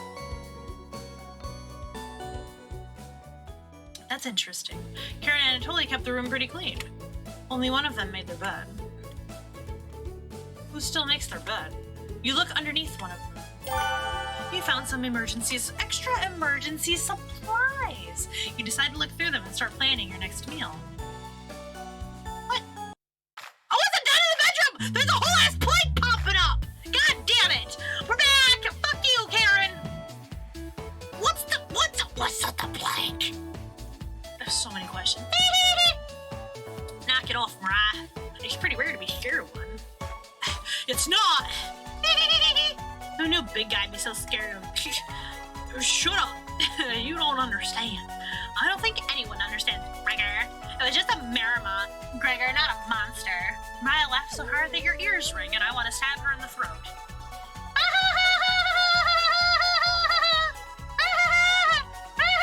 Kill yourself! Oh, gosh! Stop! Let's eat her. Ooh, we do eat her first, actually. Tears are rolling down Mariah's cheeks. She's laughing so hard that she's about to hyperventilate. Stop Mariah from hyperventilating? Absolutely not. Okay, well. One less mouth to feed, right? Wow. Like, knowing that I'm not part of the group, and even when I was part of the group, like, that's just so... I don't know. I mean, yes, her laugh is annoying, but come on. You don't get it. It's pretty personal. Then please explain, big guy. Gregor looks incredibly uncomfortable. Let's leave him alone. We found some raspberries and elderberries in the cabin. Like a collection of berries. We also found more wild sorrel. What's a wild sorrel? Mushroom? I think so. Is this going to be enough for a good meal? Everyone is looking at you for an answer. You decide to do an inventory of all available ingredients. It takes you a while, but you decide on your specialty cabbage rolls. I found extra ingredients. I wonder what that means, though. You first bring a large pot of water to a boil. You let the cabbage leaves boil for about 2 minutes, draining the pot into the sink. In a medium mixing bowl, you combine some cooked rice, onion, and an egg, salt, pepper, along with some tomato sauce. You use your hands to mix it thoroughly, and decide to wash your hands after, or it won't come off. Dividing the rice mixture evenly between the cabbage leaves, you then roll them up and tie a string around them so they stay in one piece. You place the cabbage rolls in a large skillet over medium heat, pouring the rest of the tomato mixture over the top. Sounds delicious. Covering it, and bring it to a boil. You reduce the heat to low and the cabbage rolls simmer for about 40 minutes, being sure to baste in the liquid. Ta-da! Right in their face. Look! You cook cabbage rolls! Maya looks optimistic. Karen looks skeptical. Anatoly looks curious. And Gregor looks thrilled. You watch intently as everyone takes the first bite. Are we sitting at the table? Yes. Great. You guys have really intense eyes. They have huge eyes, and you have little eyes. That's pretty darn good. Wow, I could eat a whole batch myself. I think these voices. I think the vegetables do taste better, but I'm loving how tender the cabbage is. The sauce pretty red. Did you use fresh tomatoes for it? It's blood. It really adds to it. Spoon some of the liquid on top. You'll thank me later. I'm the one that cooked it. I made it. I worked hard. Incredible. It's definitely growing on me. Thanks again for cooking. This was really something special. You're welcome. Everyone leaves the dishes behind for you to do. Rude. And they just burst into my home. Not happening. You settle in and go to bed. Everyone goes to bed full. Tomorrow will be another great day. These kids are so hungry. Like, you can survive like 2 or 3 weeks without eating, I'm pretty sure. I'm fairly confident. Good morning, everyone. Hi. Again, Gregor. Can't you let us sleep? Let us sleep in. There we go. Not today. Why? Storm clouds are gathering outside. We need to find some food before it begins to downpour, and we all end up eating each other, mainly them. Gregor, you're overreacting. We have enough food to last us a while. Enough food? I thought we used most supplies for last night's dinner. He's right. The meal you made was delicious, but it used a lot of what we had. But I found extra. Excuse me, Gregor's also correct. Participation is also usually high in this area, with many areas being at high risk for flooding. It'd be foolish to go out and look for food today. You really think it'll be flood? We'll be flood? Yes, I do. Thankfully, the cabin is on high ground, but that doesn't mean we're safe from floodwaters. It's always a possibility, so it can't hurt to be prepared. You're losing it, Gregor. Karen! There's nothing to worry about. I think Gregor's right, Karen. Huh? It wouldn't hurt to prepare for the worst. I don't think they have a car. I don't know how these kids got here, because if I talked to Karen, I think, and she's like, when I fled the Ukraine, and you're like, fuck. So I don't know, humph. I think she's right, Karen. Fail to prepare, prepare to fail. Anatoly, let's go out and prepare for the storm. Foraging should be a key priority today. There's plenty of available food and be better odds than trying to hunt. Give me a few minutes, I'll cut out our route on some paper. Let me help, little guy. Okay. Huh, Anatoly and Gregor head to the bedroom to consult the map. Ryan and Karen are still hanging around. Unfortunately, life, you can't make everyone happy. When given a choice to speak to a character, choose wisely. You can only select one of them. Try to max out your bond with certain characters, unique dialogue, and scenarios. Which one did you like to... You know what? I'm gonna go talk to Karen. Why not? Why not max out my stupid relationship with dumb Karen? Hey! This paper nail the wall is pretty ancient. What were those old days like? Not as bad as times... Ooh, let's say brutal. Oh, really? You have to share the details with me later. Okay. Karen not be able to stomach her stories, but you still agree to tell her the details later. Karen will definitely remember that. Is there a way I can get more than one at a time? Am I choosing the wrong answers? Oh, fuck. Why am I not saving before this? You hear a shout from the other room. Gregor and Anatoly come back from their meeting. Gregor is blushing slightly. Why? Hey, can you cook something while we're out? Oh, I nod because I didn't hear everything. Thank you. You're welcome. All right, everyone. We're on our route now. Let's get those rain clouds. Okay, bye. The group leaves, determined as ever. You have the cabin all to yourself. Oh, yeah. What's that noise? Sounds like it's coming from the kitchen. Hey, what's that sound? What's going down? A radio? What's going on with the radio? You didn't even sit on the ground and walked in. Did somebody leave this radio here? It looks newer than anything you've seen before. It seems to be broken. Better hold on to this. Before you cook dinner, what should you check out? Let's go to the bathroom.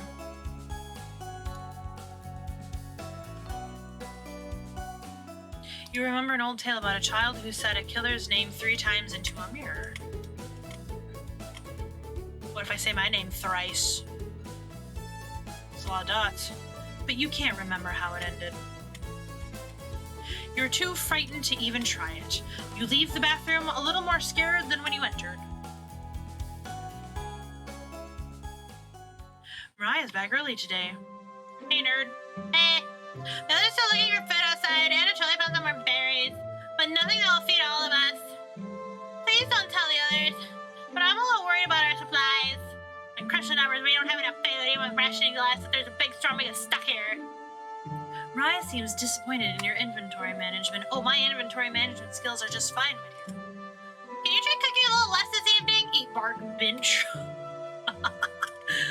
You nod. Thank you, you've done such a great job with meals so far. It is my house! You're very sweet. Is Mariah blushing a little bit? I'm old! Mariah will remember that. I didn't have an option. Oh, well, my relationship is stronger. With my food. Delightful. Delicious. Maybe it's easy to cook sometime. You nod. Looking forward to it! Hey, could you hold cooking class there someday? Rudely interrupting a tender moment, the others burst into the cabin.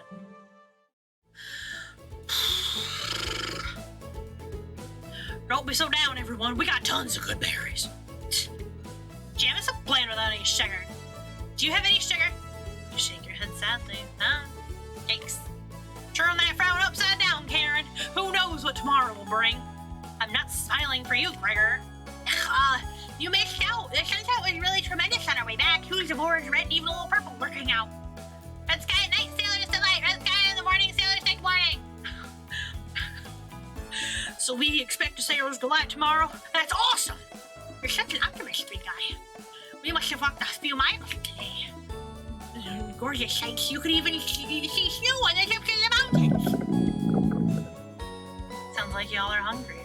That rumble sounded like a dying calf. You look from person to person, trying to determine who it was. It was definitely Mariah. Mariah, I recognize that sound from anywhere. Dumbass. Yeah, guilty. Mariah looks embarrassed, but the group laughs at her honesty. Such a fool. Except for you. You search your mind for something to say, but all you can think of is an old riddle. Ahem. Those who have it do not want it. Those who have it least succeed. Those who have it for too long perish. When you feed it, it gets smaller. What am I? Triple nibble dot. Dust? Try again, big guy. There we go. Everyone is pondering that answer. Chowzi's guess is hunger. Mariah's face lights up. I got it! Is it hunger? Correct. Sure as shit is, nerd. Yeah, I was gonna guess that. So, what's on the menu tonight, chef? Bread and jam. You crush the berries in your small mortar and pestle, spreading it on some crusty bread. Here you go! You cooked raspberry jam and bread. The bread's a little tough. Greg, I don't like a gift horse in the mouth. But this homemade jam is to die for. Sorry. No, you're right, Gregor. This bread stinks. Mariah. Everybody laughs. You're not sure this could be called a meal, but it got the job done. Everyone thanks you for dinner and heads off to sleep. No dishes necessary because they just eat it in their little fingies. Good. You go to bed wishing you had more. You have a strange dream. Something is riding on your back, and it's becoming a nuisance. You try to see it in the mirror, but you can't get a good look at it. You try almost everything, but it won't get off. The pain between your shoulder blades is getting worse by the minute. You wander away from the cabin, stumbling by a river to soak your pain in the cool water. You didn't want things to come to this, but you've exhausted all other options. You swim out to the middle. Rocks on the bottom cut your feet. You slip and fall to your knees. You lean back, trying to submerge the thing underneath the waves, but it won't drown. It won't drown. It won't drown. You splash frantically, plunging your head beneath the water. The current takes you downstream. You try swimming to shore, but it's no use. Water fills your mouth and nostrils. After a minute, you stop struggling against the current as you gaze up at the sky. You feel it leaving your back, drifting into the sky as you sink to the bottom. As you take your last gasp, you see what's on your back staring into your eyes. But you don't even have the air in your lungs to scream. You wake in a cold sweat. Fucking nice. Day 3. Buster! He farted! Wake up! Sorry you were making such strange noises in your sleep. I know, right? It was very audible. What's going on, Gregor? Did the lightning wake you up? Woke me up. Tired to fall back asleep, but it's so loud. Let's just go back to sleep and talk about this in the morning. Everyone nods in agreement and gets back to bed. It's good night again. Triple nibble dot, triple nibble dot. Except for you. You can't fall back asleep. You still have goosebumps from the nightmare. Karen's snoring is louder than a sawmill. 24 hours of sleep? No, they didn't sleep for a whole day. They just slept till like 3 a.m. or so. You find it very loud and very distracting. You don't sleep a wink. Everyone is now up and awake in the cabin. You hear the front door open and quickly slam shut. Anatoly sounds petrified. Hey, it looks like the door and we're completely surrounded by floodwaters. Looks like Sailor's Take Warning was more appropriate for today. Maybe it'll clear up tomorrow. Okay, still big guy's optimism, Karen. Why the hell not? That's all he has going for him. He's not so good at chopping wood, though. Knock it off, you two. Mariah, don't you think it'll clear up tomorrow?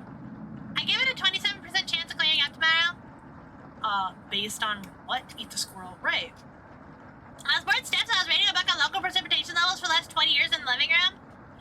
Sounds like you're stealing Anatoly's thunder. Anatoly, you're a book nerd, right? Why didn't you read it? Couldn't make a picture cover. Is that right. Yes.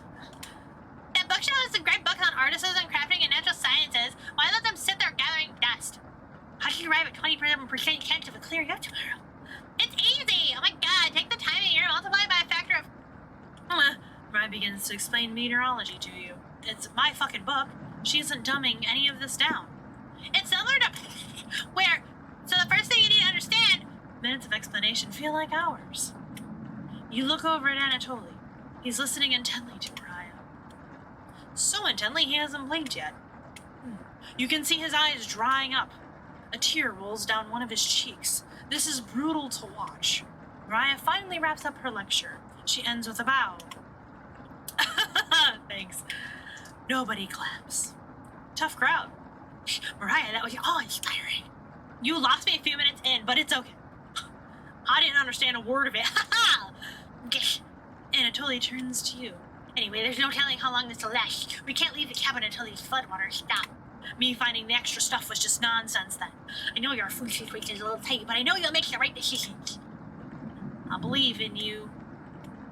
Me too. Looks like we have enough leftover berries for more bread and raspberry jam. Mariah just started growing and I got concerned. I'll pass on the jam. Just give me more crusty bread. Everyone laughs. Except for you. With everyone stranded in the cabin, you need to keep everyone fed and happy. You sneak out into the kitchen while everyone's still talking. Later, nerds. Sneaking away. You get some crusty bread and get to work making some more jam. With the kitchen to yourself, you decide to check in on the chompettes. Little shits. Hello! Howdy. Don't worry, as leader of the chompettes, I'll make sure none of the humans know about us. The big guy would try to eat me like an apple, so I definitely don't want him to tell about us. Potato.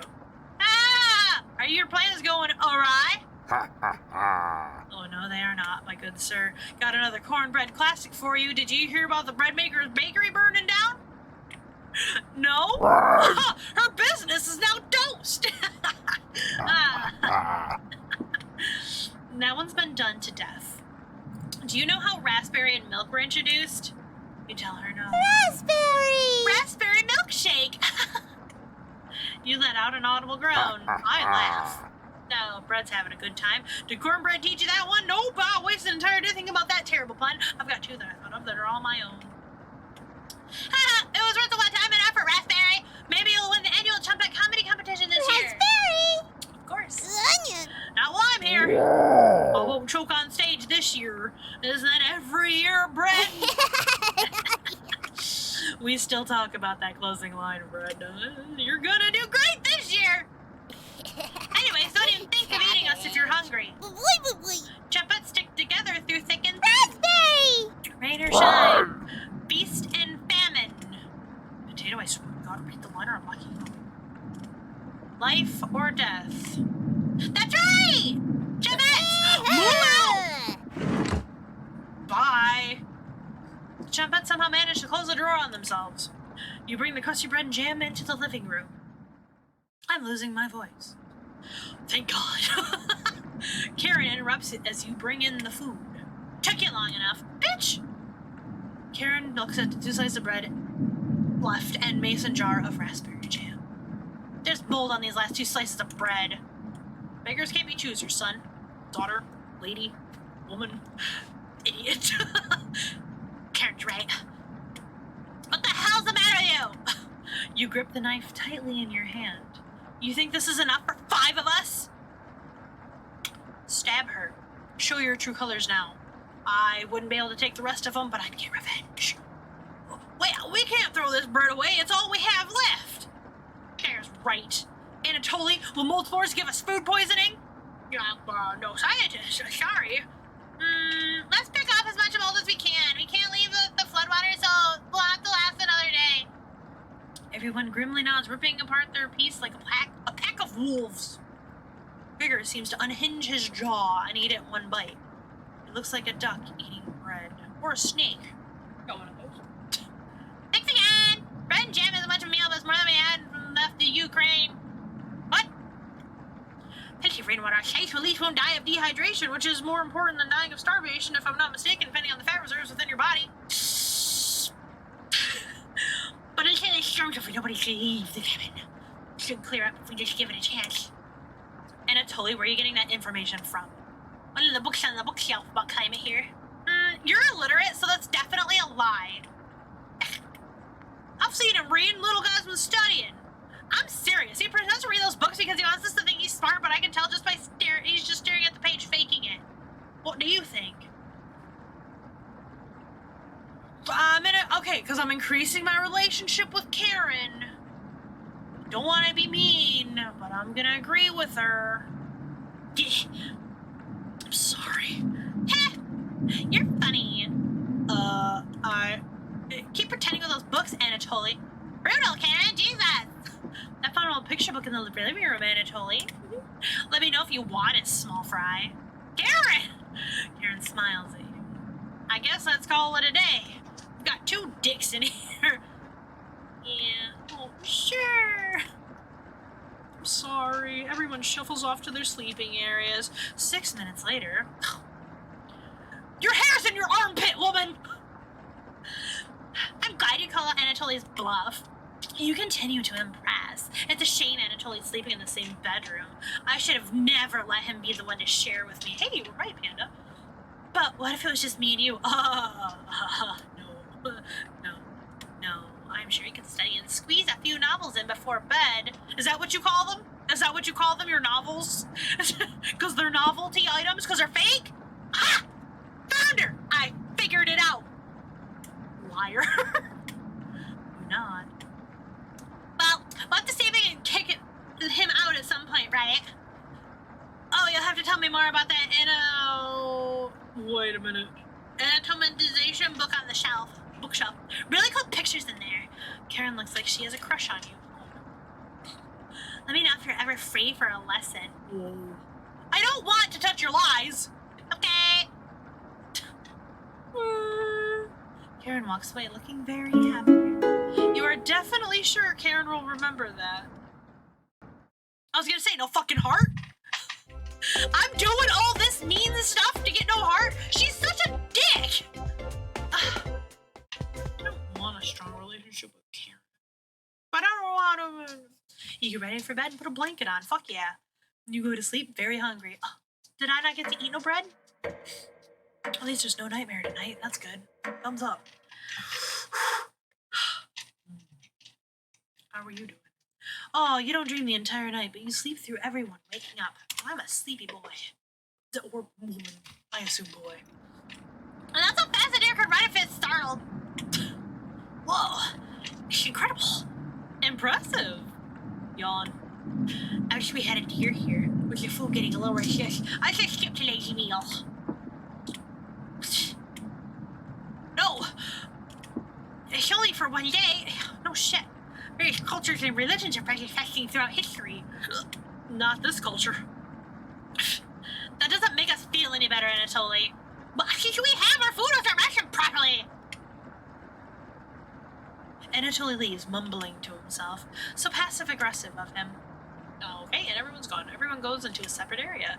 Karen in the bedroom. Oh no, Gregor in the living room. Mariah in the kitchen. And Anatoly in the bathroom. Who do you want to speak to? I really would like Karen in the fucking bedroom. That's not gonna go well. It's not gonna go well. I feel it in my bones. Her lie bags are gonna want to touch me, and I don't want to. She looks like she's just slicing away at a block of wood. I heard something. Wasn't the game. It's okay. Hello. Hey, can I let you in on a secret? I've actually enjoyed your cooking so far. Thank you. You expect me to be rude and mean, so I have to keep that reputation up, right? Can't have anyone thinking I'm soft. Okay. You're not sure where this is coming from. Promise me you'll give me some cooking lessons soon, okay? She's not ready yet, but you nod politely. Sure can. Filet of fry. Filet of eye. Thank you. You're definitely sure Karen will remember that. I get another heart. We're almost at max relationship level. What do I do?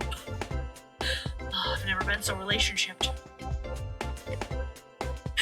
I don't. You leave Karen by herself. I want to know if she's whittling. It's just a whittle.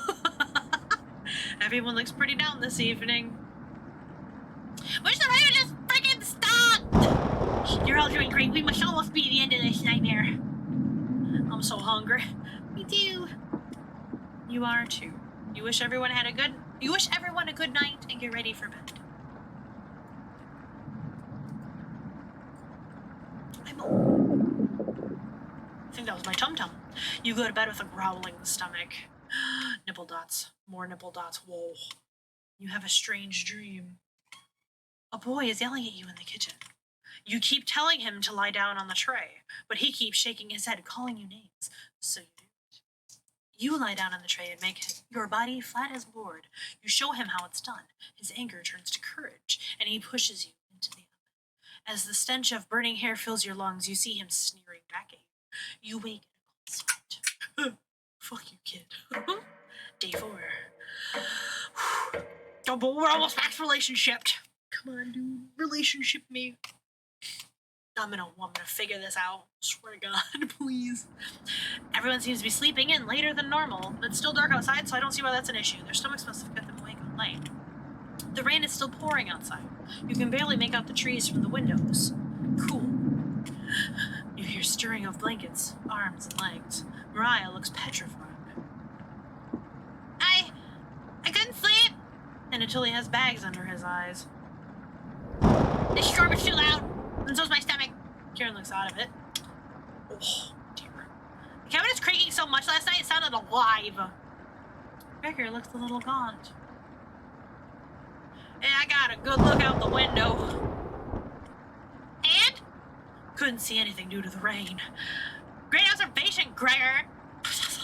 I was so hungry last night, I kept pacing around my bed. Karen turns to you. When is this going to end? I'm not a fucking god! I try to take the door again. The floodwaters keep rising. You can look out a window too, son. Those exist. Don't gotta open nothing. Don't gotta get my old floor wet. Unfortunately, we're gonna need to stay put unless one of us wants to drown in rainwater. As soon as the weather lets up, let's be sure to scavenge for supplies. How close is the nearest town? I don't know. Didn't you have a map on you? I think I dropped it when you were running after Gregor. I'm sure it'll show up eventually. Ha ha! Brian and Anatoly go white as a sheet. How are we going to find our way back now? Well, have to ride out the storm. Brian looks at you. We're down to our last slice of bread. I don't know how much longer we can put off eating each other. The group stares at you. It'll clear up in no time. Maybe you're right. The group looks worried. They all gravitate to an area. You can tell Gregor's putting on fake optimism and Mariah's having trouble. Which one do you want to speak with today? I'm going to speak with Mariah. Because I got one with her, I think. Brr! I'm cold as hell over here. I'm surprised Gregor's the prince the other night.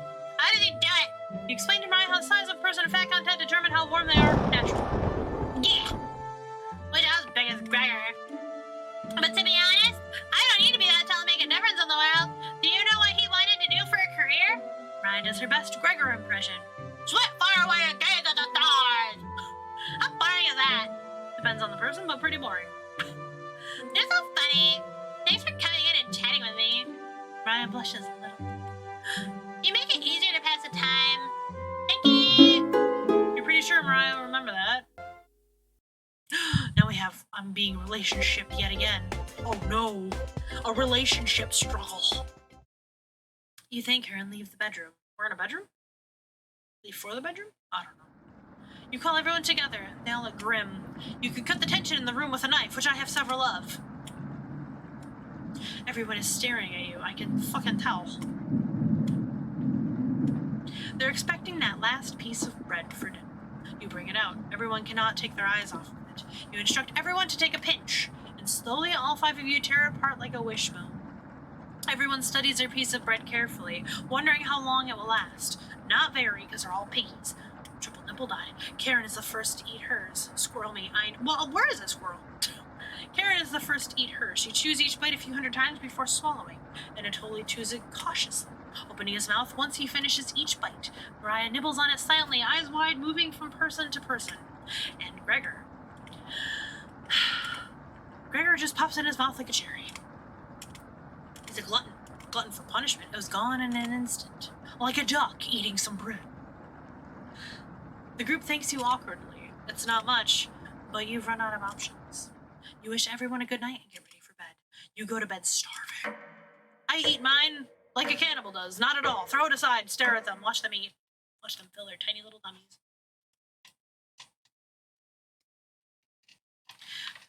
Speaking of eating, Buster's like, it's food time. Good morning. Morning. Let me check if the rain has stopped. I can tell that I'm not even in here. It's still flooding. What are we going to do? Humans should live about 2 to 3 weeks without food. Water isn't a concern. Rainfall should end in a day or two, right? Actually, precipitation can occur more than 215 days a year here. But do you really think it'll rain that long? Anatoly, it's been days already. What makes you think it'll stop soon? Relax, everyone. Let's see how long we can ride this out. Fingers crossed it's going by tomorrow. Panic is slowly creeping in. Right, they were gonna fish for brown trout, but whatever. No, everyone's looking scared. We're gonna resort to cannibalism immediately because that's what I do. But you need to survive. Karen and Gregor begin to discuss next options. Do you want to speak with Mariah in the kitchen or Anatoly in the living room? I guess I'll speak with Mariah because... Ha! Think instead about everything you've done wrong and how you've doomed everyone. Could you have rationed supplies better? You crunch the numbers one more time. Eat the cushions. Right. There's stuff to eat. They just don't want to. They're picky. You could have reduced the amount of vegetables used in the stew. But it was their first day. You had to impress them as they burst into my cabin like rude little bastard children. Was there anything you could have done differently? No. This is all part of the master plan. Probably not. Mariah, Anatoly, Gregor, Karen.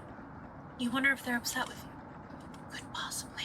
Gregor calls the group over for a meeting.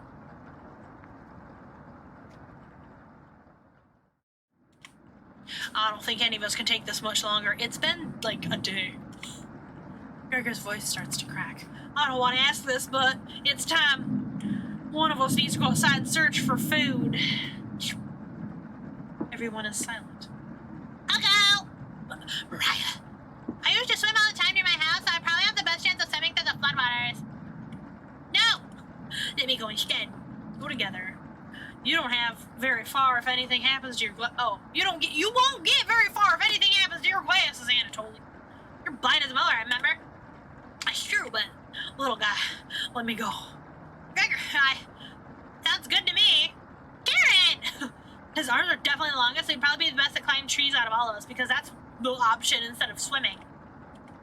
No, let me ride. Gregor, let me go instead. I get that none of these options are good ones, but we need to find food or help.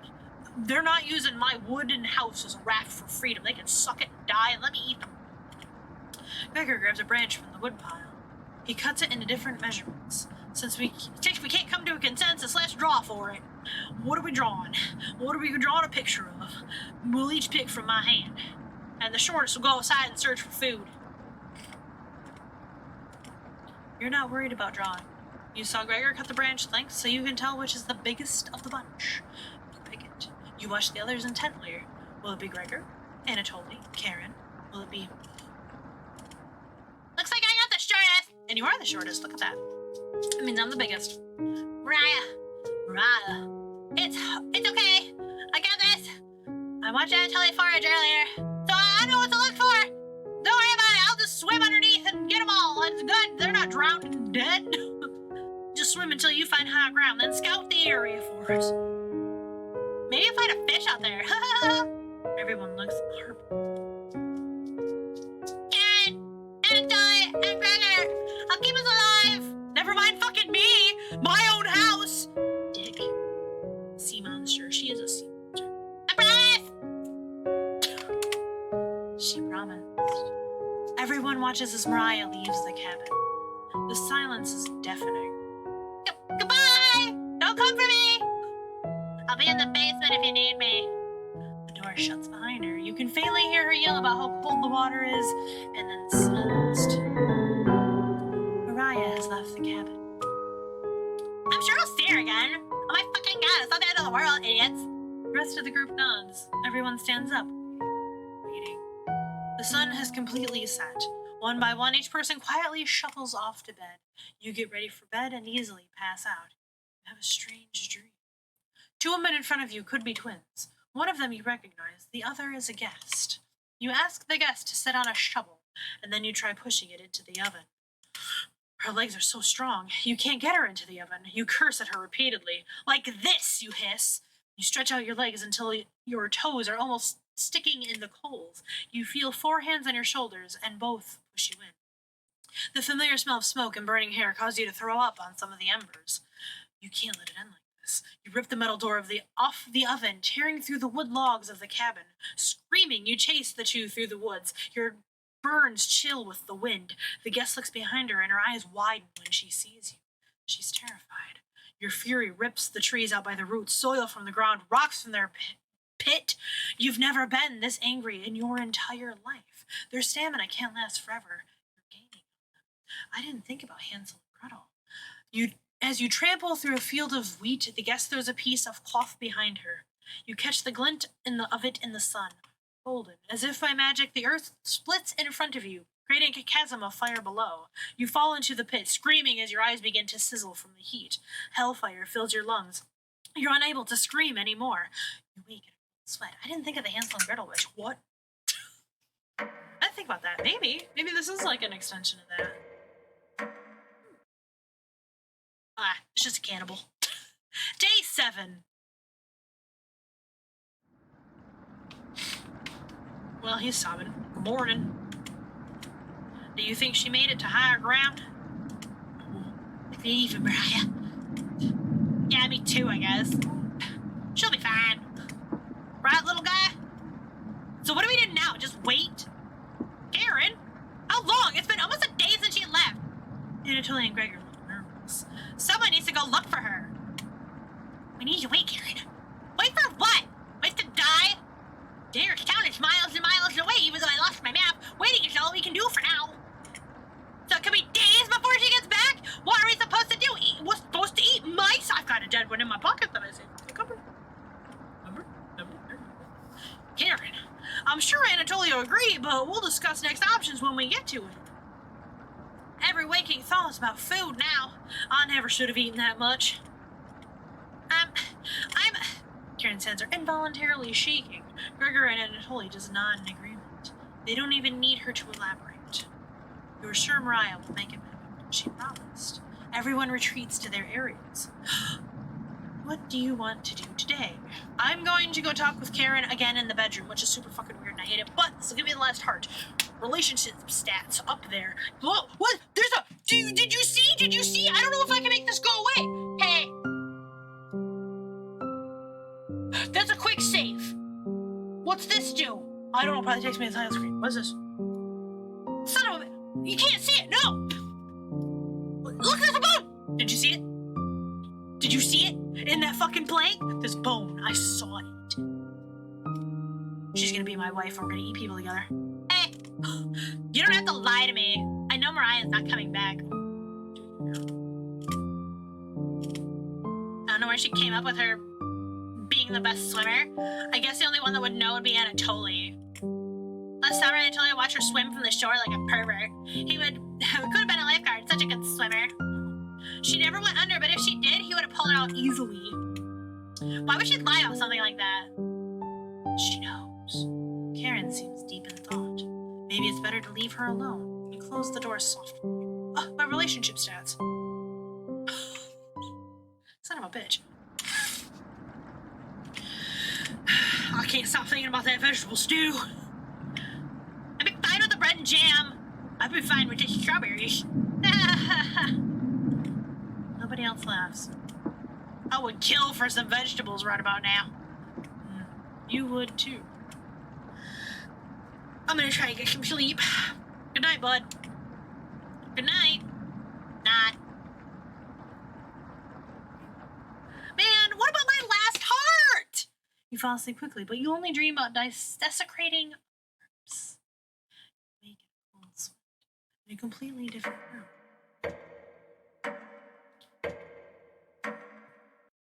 That's what I dream of. I dream of Lucy desecrating.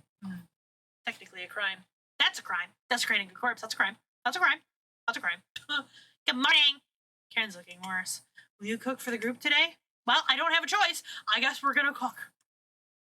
You take out a cutlet of meat and begin to cook it. You cooked meat.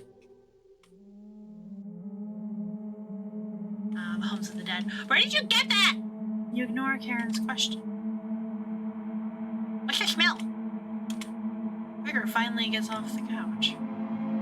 They know. Where did you? The three are looking at you, salivating. Just as I intended, you take the charred meat out of the oven, cutting it into small cutlets. They immediately grab some off the plate, chewing ferociously. You take a piece and immediately devour it, as though you've eaten this before. Do you have any more of this? You explain how the meat is stored securely, hidden, so you can ration it better this time. I understand. Thank you. Well, he's a vegetarian. Anatoly runs into the bathroom, puking in the toilet, wasting good food. You can hear him sobbing for a few minutes. This taste is, unique. Gregor wanders off. Anatoly returns, looking choked up. That was too weak. Whatever. I'll let you some of the meat. Don't fight this, Anatoly. Anatoly takes a cutlet from the plate, turning his back to the group as he devours it. You can hear him crying. Finally, my focus is coming back. Gonna read some of those books. Keep them occupied, okay? Karen leaves you with the men. Who do you want to talk to? I'm gonna go speak with Anatoly. You knock on the door first, like a kind person. Anatoly? You slowly open the door. Whoa. Thanks for checking in on me. You ask if he still feels sick. Not anymore. I think it was your mental thing. Please don't tell me where the meat came from. He knows. He knows. The less you know, the better. You nod. Thank you. You're sure Anatoly will remember that? Oh, I was like, what the fuck are these dark things? It's my relationships! You leave Anatoly and go tidy up some parts of the kitchen. Hours pass. The meal gave everyone the perseverance to keep going. Eating will just make them hungrier. They're fine now, but soon they'll be begging for more. At my fingertips. Wanting to eat my fingertips.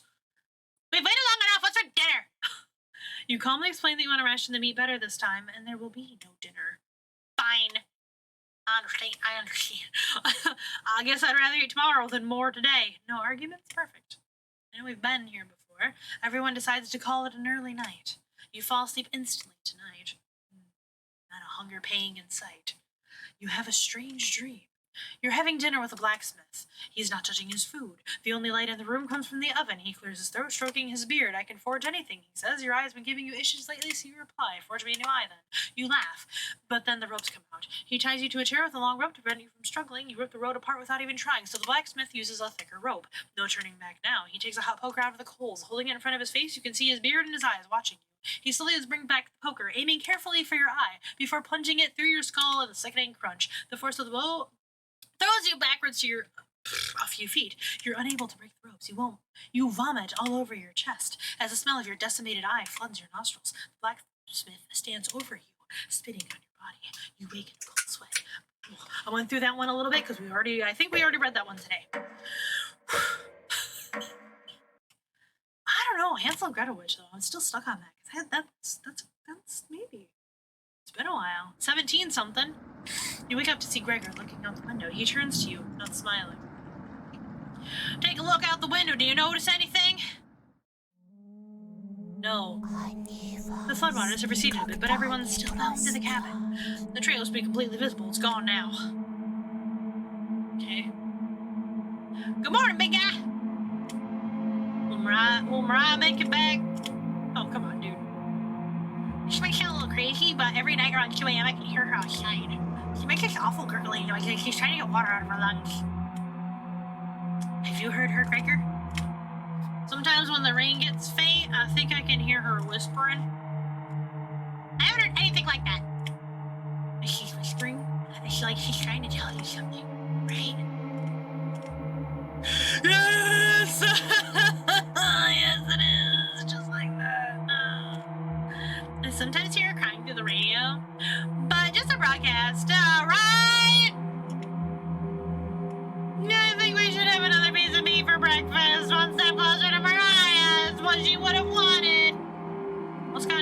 Anatoly.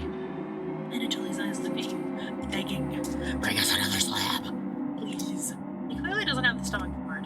I can't get the taste out of my mouth. Please help me. Anatoly? Gregor looks pained at Anatoly's words. I think he's right. Please bring us more of that meat. You grab some of the meat from your secret hiding place. You cut it into squares, adding it to a boiling cauldron of water, whatever. It'll taste bland without any seasoning, but you need to serve it up right away.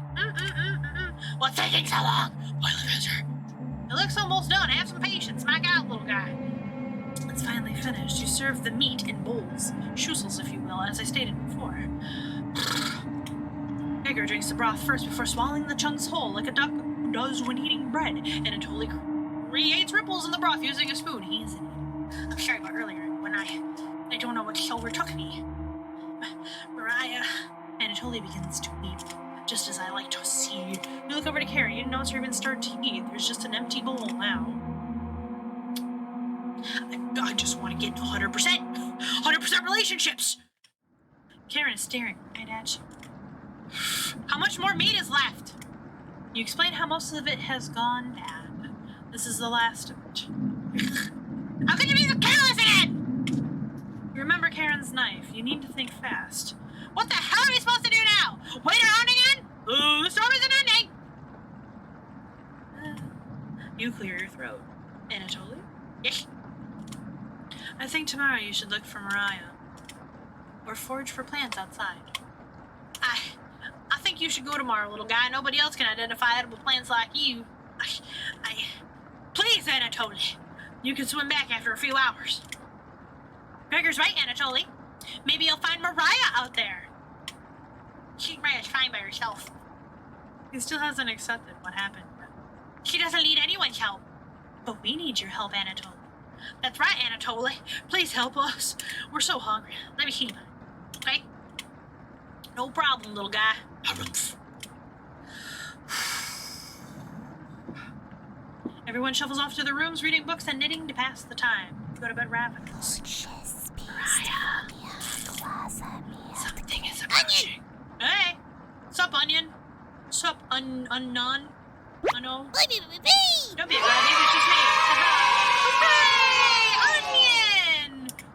Not going to be very sweet today. I'm worried about Anatoly. He's gonna cave to peer pressure. Can you stop him from leaving the cabin? You don't answer, Onion. Please? Don't you trust me? Shake your head. Got a fun factoid for you. Did you know that leaving out an unpeeled onion in your room absorbs bacteria? It'll help prevent colds and ward off viruses. That was a lie. The fun factoid of that myth, people actually believed it in the 1500s. How embarrassing. Who would believe that? There's even a doctor in 1919 who caused a surge of people believing it.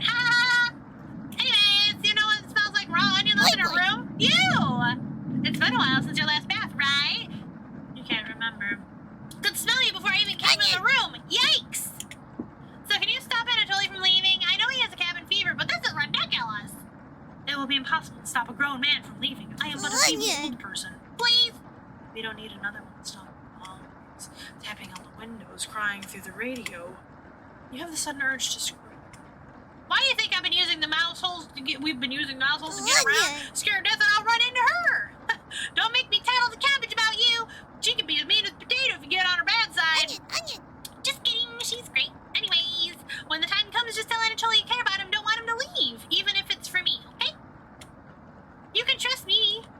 Now, if you'll excuse me, I need to work on some new paintings. They're made of butter slices, so I'll get to skate around the frying pan tomorrow. Later.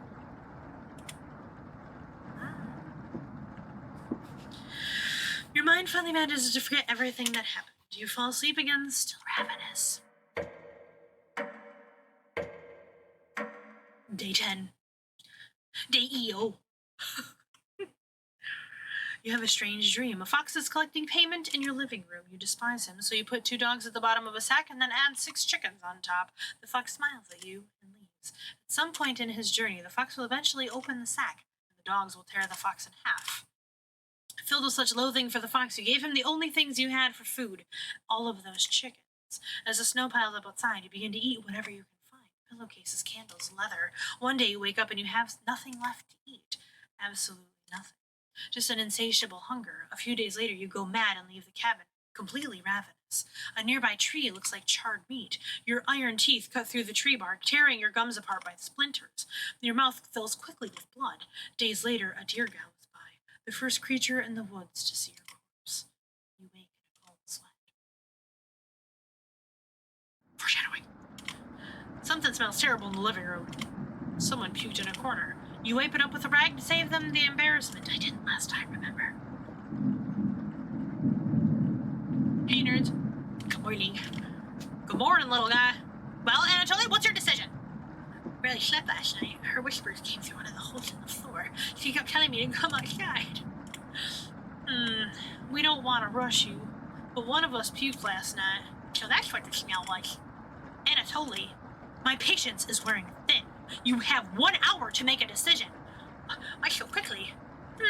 Because I'm not waiting any longer. You can see a glint of Karen's knife under her dress. Best to watch out for that knife. Does it not matter? Am I doing this for naught? The group disperses. Tensions seem to be rising. You have 1 hour to kill. What do you want to do? Converse with Karen in the bedroom, I guess. Go. Conversing with Karen again. There's that bone. Hi. Keep this between us. I'm not giving Anatoly a choice today. He's going outside. Do I make myself clear? Yes, only. Good. Thank you for understanding. Karen cracked a smile. It looks like Karen will remember that. Oh, we have full relationship stats. I have no idea what this means. What does it mean? Now get everyone together for a meeting and let's get him to leave. You call everyone together to discuss the next steps. Babies. I guess, yeah, next step is babies. Once you hit max relationship, that's just what they just pop out of her lies on her chest. Anatoly, you okay, little guy? Anatoly looks pale, like he's going to pass out. Anatoly, have you made a decision? Yes. I'll help you all out. I promise. You promised. Thank you, Anatoly. Big tears roll down Gregor's cheeks. I'll miss you, big guy. I'll miss you too, little guy. Thank you, Anatoly. I know this wasn't easy, but it's for the best. Oh, I'm so sorry, Nugget. Karen. Yes. Oh, yeah, yes. Gregor looks at you expectantly. Did you want to say anything to Anatoly? You say nothing. Bye, nerd! Hi. Goodbye, Anatoly. Bye, everyone. Good luck, little guy. Anatoly has left the cabin. Play that sweet, sweet music. Gregor, see you soon, little guy. Huh. I guess all we can do now is wait. Good night. Oh, that felt good. Karen goes to the bedroom to sleep. I didn't tell him the truth. Gregor's getting choked up. I didn't tell him. I'm missing him already. I'm gonna go lay on the couch. Gregor curls up on the couch for the night, turning his back to you. Shut your eyes, quickly falling asleep. You hear scraping from the floor. Okay. Why? Bartholomew, I'm being terrified. Found you.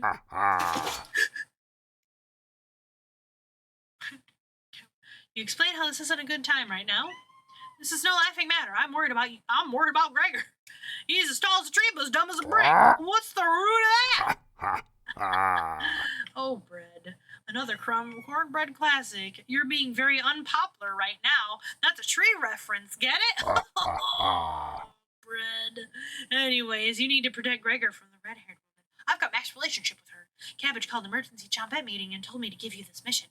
Watch out for that knife and protect Gregor at all costs. Understood? Say nothing.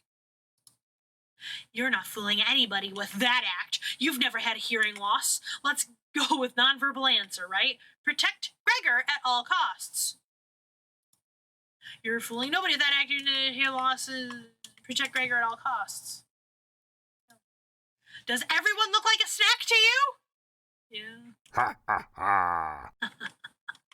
I'm not giving you a choice on this. Let's try that again. Protect Gregor at all costs. No. Does everyone look like a snack to you? I'm not giving you a choice on this. Let's try that again. Fine. Nod. You're bread! I'll just eat you! It's the yeast you can do, right? You tell bread that pun didn't make sense. Ha ha. On a roll today, see you around. You can call me butter because I'm on a roll. Bread hops away, squeezing himself through the muscle with a small. You fall asleep thinking about what bread told you. You have a strange dream.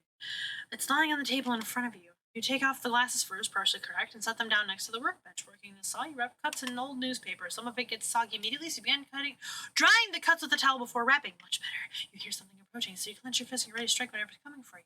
You wake up and sweat. They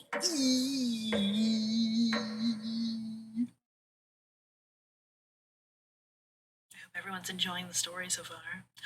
Delightful, isn't it? Simply divine. You wake in a completely different place. Did you sleep longer? You found some meat. Delicious. Everybody's still asleep. This would be a nice surprise after yesterday's events. You decide to cook breakfast for everyone, cutting each slice fairly thin. You brown each side in the oven. The smell is... Karen runs into the kitchen with a horrified expression. What is that smell? Give it to me. No. You don't argue. Karen grabs a cutlet, burning her hands before bringing it to her mouth. Ugh. She hungrily devours it, barely chewing like an animal. She grabs another cutlet off the plate and eats it. You thought she was concerned with rationing. Gregor wakes up from the couch and heads into the kitchen. Oh God. Already, Gregor looks conflicted, but he succumbs to the hunger. They always do. Gregor eats his food in a few bites, carefully grabbing a second cutlet. The tears start streaming down his face, but he doesn't make a sound. You join them in the meal, quickly consuming the meat on the table. I can think straight again. We'll be out of here in no time. No need to ration anything now. Karen is sounding more determined than before. I'm gonna lie down on the couch, try to keep some of this food down. Gregor crawls into the couch, turning his back to you. Karen leans in to whisper. I'm glad Mariah and Anatoly are gone. They were stopping us from bonding properly. How'd you get so good at it? You tell Karen. After one bite, it just made me feel whole again. Even with the nightmares, it's worth it. It took a few nights, but I fought back, and now it's all I can think about. I read the book on necropsy. The text is ancient, but the diagrams are beautifully drawn. Very descriptive. You know, how many years did it take you to perfect the craft? You tell her. Yeah, right. Oh my God, you must be a master. I used to tell Mariah that you weren't funny, but that's not true. Sorry about that. You've grown on me. Karen pauses, deep in thought. You know Gregor can't swim, right? He'd be the next to leave, but he doesn't stand a chance outside. They always seem to come back, right? Like in one way or another. Why wait for him to come back? Karen hands you a vial of liquid. I think you know it needs to be done. This is a strong anesthetic. Don't ask me how I found it. I want you to slip this into Gregor's mug tonight. This is for the best. He won't feel any pain until he wakes up. All you have to do is stand back and let me work on him like a proper butcher. This request is beyond extreme. Will you do this for me? Yes. I knew you would. Thank you. You nod. She's learning quickly. You definitely think Karen will remember that. Oh. Karen hands you a vial of mysterious liquid and you add it to Gregor's mug. Gregor! It's been a while since you had some water. Come drink with us. Watch this. Ugh. Gregor looks frightened. Can't stop thinking about the little guy. I can't even remember what happened before we arrived. It just never ends. I miss Anatoly and Mariah. Let us toast to Anatoly and Mariah. They'll always be inside of us, Gregor. Can't change that now. Gregor begins to weep. You're right. We're having it raw tonight, Gregor. What? Eating raw meat is one of life's great gambles. Get awfully sick or... Gregor slowly puts the meat into his mouth, ignoring the smell. He swallows each bite with a wince on his face. Right, this is taking a turn. Try not to get sick. I'll never forget the first time I met Anatoly. We were kids. I was chopping firewood outside the house. Anatoly brought over a butterfly net filled with them. He introduced himself and asked me if I wanted to hold one of the butterflies. I never held one before. He told me not to crush it between my large paws. He did have a miniature hand himself, so I get it. Karen, what'd you put in this water? Would you do anything to save your friends, Gregor? Of course. Gregor's eyes start to droop. What the hell was Karen's liquid? She can't use it on me. I think it'd be best to have an early bedtime tonight. Let me help you to the couch, Gregor. Yeah. Thank you, Karen. Gregor passes out cold. Thank you. I'll do the rest. Even if he screams, so ignore Gregor when he wakes up, okay? You don't want to interrupt Karen with this. So I don't. Okay. You leave her alone, going to bed and crawling into the bed Anna Tony slept in. You fell asleep almost instantly. Oh, good. Great, even some may say.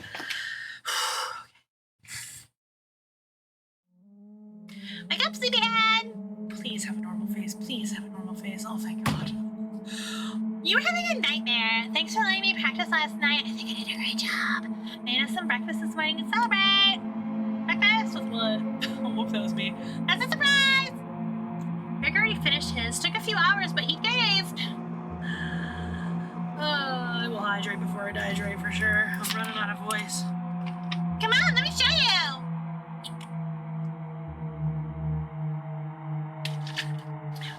You get out of bed and head to the living room. My voice has never been so deep. No, Gregor, I'm sorry. This outcome wouldn't have been any different if I just said no or ignored. He was a little weak from blood loss, but don't worry. Bandage him up like a field medic. What is it, Gregor? Where am I? God, you're stupid. Maybe if you spent as much time reading books as Chatting would, you would have noticed the pages I was bookmarking in the necropsy book. What are you talking about? Do I have to spell it out for you? You can't swim. I did because I don't have any water. Like, that I have for drinkings. How are you supposed to help us out when you'd immediately drown? You'd sink like a log, you dumbass. What? I put some of your limbs away for safekeeping. Why not just leave him on him? That leg was pretty tasty, huh? Gregor goes pale. How's that for a big breakfast? And don't try to crawl away. If you leave this couch, I'll end you. I don't want anyone to go bad, so I'll have to eat that fresh arm when everything else is gone. Speaking of which, gonna start cooking another chunk. I'll leave you two alone to chat. This has gone too far. All I want to do is keep everyone alive and together. But I failed at that. Are you disappointed in me? Yes. Oh, I wasn't expecting that. When it's time, don't let her torture me anymore. Please make it quick. I beg of you. I'm sorry. Getting too lightheaded to hold a good conversation. She's gonna torture me again. You know that, right? You nod. Gregor grows a little more pale. Can you cover me with a blanket? I've never been this cold. This cabin, it chills me to the bones. Or what's left of them. Please, consider it my dying wish. I'm so sorry. You monster. Let me die in peace. Leave. I don't have any more words for you.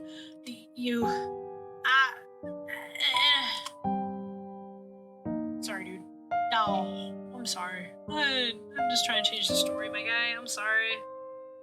That's okay. Easy now, Nugget. You watched last week. Gregor's airs can't escape his lungs. What the hell do you think you're doing? Tell Karen that Gregor gave up. We could have kept him alive for another week. What's wrong with you? Don't matter. Plenty of food left now. Oh, man. Karen leaves you alone. You head to the kitchen to try to find the other remains. Gregor. You look at the pile of dishes and your mind starts to wander. Hello! Let's play hide and seek. There's 5 of us to find. Yes, Find all of us? The red-haired woman should know where the basement key is, and I bet one of us is hiding down there. She's whittling something in the rocking chair right now, so watch out for that knife! Probably best to avoid the knife. Wait. Isn't that your knife? Why did you let her have it? You shrug. As leader of the Chompettes, it's important that you find all of us, so please don't forget any of us. Good luck. Okay, so I played this game last time. Capital's away and tries to hide. Why would Capital play hide and seek right now? You've been neglecting the Chompettes lately. Ow. Can't hurt to play along with them, right? You go and talk to Karen in the living room.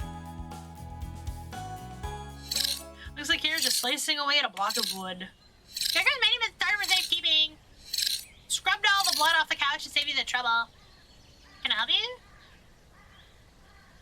she's whittling because I asked for the basement knife. A wooden knife. Do you want one? I'd like my knife back, please.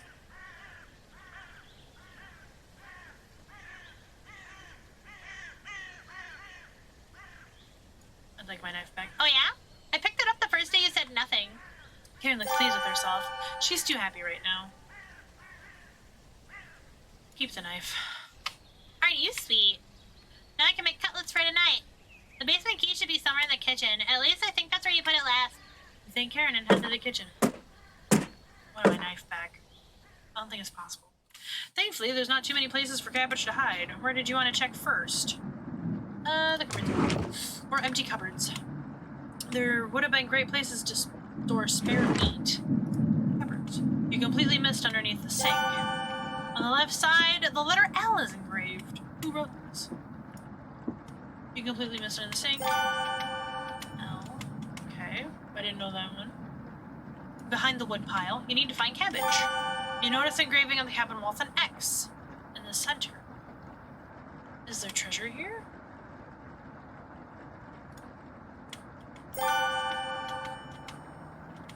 Where was the... On the left side is the letter L. And then there's an X in the center. Okay. And the cauldron, you hear something rustling around.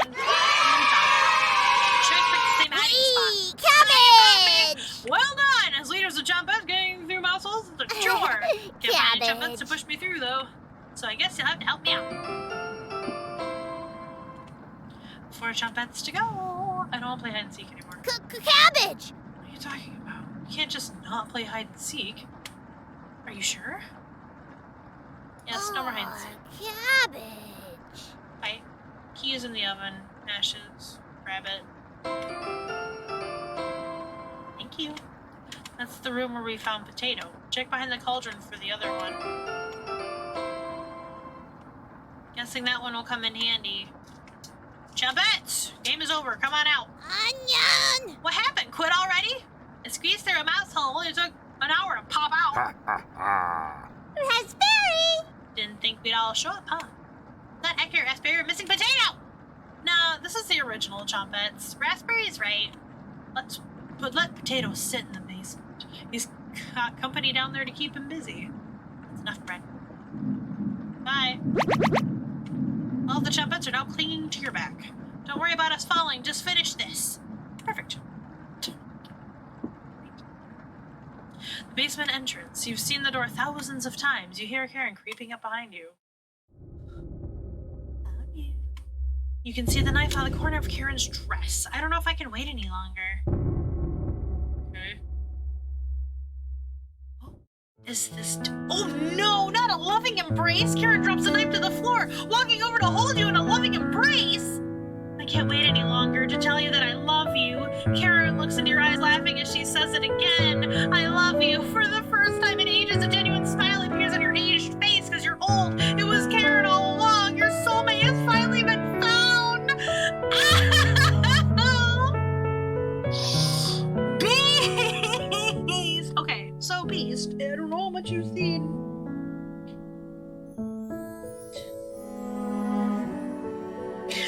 I'm a cannibal, and I found my soulmate and a troop of Shemite. I don't know. My soulmate's been found.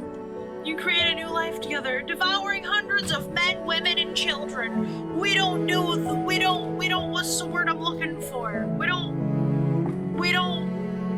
I believe we eat each other, if you get my drift. Yeah, wink. She's got fake bags, though. I figured out her riddle real quick. Laws and governments are powerless to stop your wrath. Investigations into the cabin always result in another meal for the both of you. Your partnership is beautiful. All that oppose you perish. Karen helps with butchering, so your arthritis gets relief. You work together beautifully, making the world a terrible place for future generations. One day, Karen becomes ill. You try everything to prolong her life, but none of the methods work. Karen can no longer walk around the cabin. Her condition worsens, keeping her bound to the bed. You bring her borscht daily, but she can barely eat a bite without coughing. She isn't able to keep down fresh cuts of meat anymore. She's seriously ill. One One day, she calls you over to her deathbed between gasps of air. Her eyes are filled with terror, but it lessens when she sees you. Hi. Karen tries to say your name, but can't get it out. Good. Save your tongue. I love you. You nod, crying softly as she tightly grips your hand in fear. Your tears fall on her dress as the last of Karen's air leaves her lungs. Her hand slowly lets go of yours, dropping to her side. You take the knife and wrap her hands around it, putting it in the middle of her chest. Karen. Oh.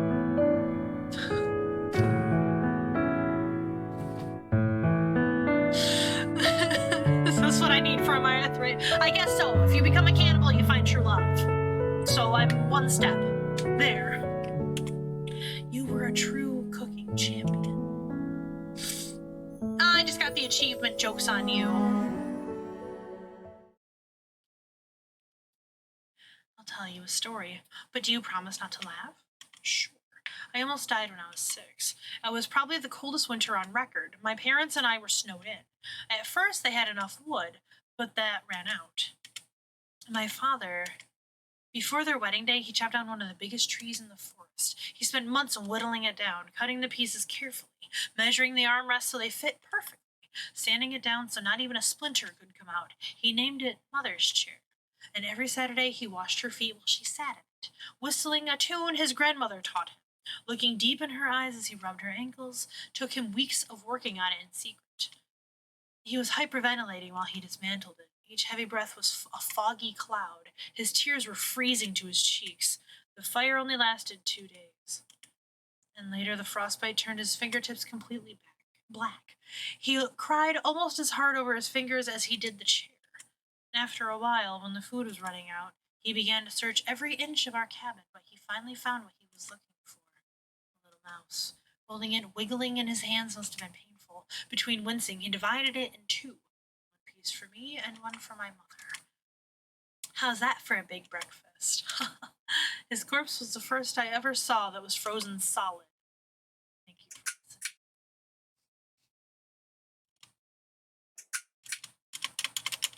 Speeding through that. So, we got married, but I think we were old. I don't know. I guess not. I outlived her. What if I'm immortal? Maybe.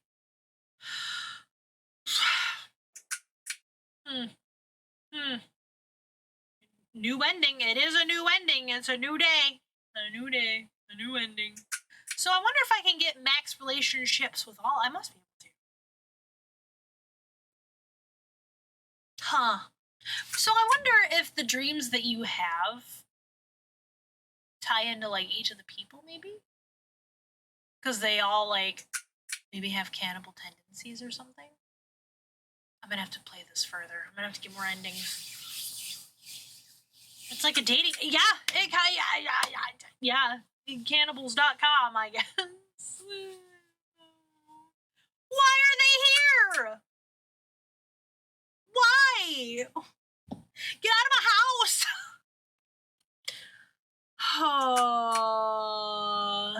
Why is the achievement joke's on you? Did we not actually get married? That's okay. I like that name. The CR paragraph Y copyright hashtag. What a good game.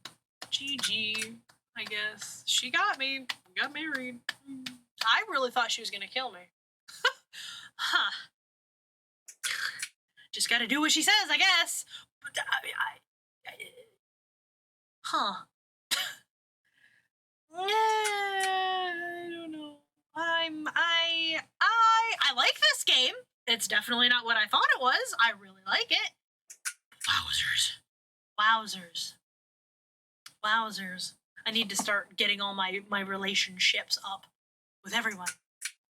Oh my gosh, I get it. The hot dish. Oh, every Twitch and YouTube streamer. Hey! And you, the faithful little viewers. It wouldn't be possible without people support and stuff, you know? All that nonsense, right? Yeah, exactly. You already know the rest of the story, right? Wrong. Welcome to Nightmare Mode. If you survive, you gain additional... This mode is most mostly a joke. We've seen this. We've seen this. Thanks for playing on Almost Forgotten. I've been activated. That's right. This is my room. Do you see how dark it is? Nope. I see a chair. And a sleeping noose.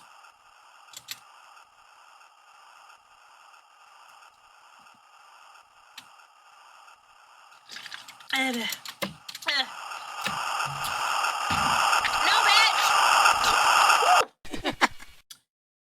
I know, look, you're not the first one to yeah, I don't have that run right now.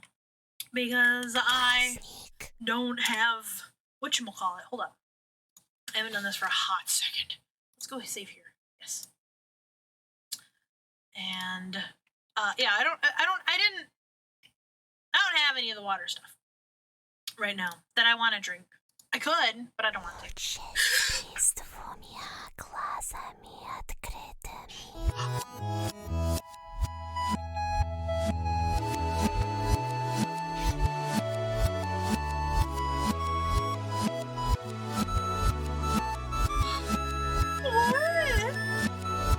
That's not cute anymore!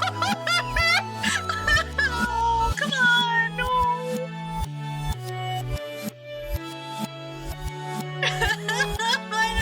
Expressive, I don't know. What the fuck? What the fuck, Mariah?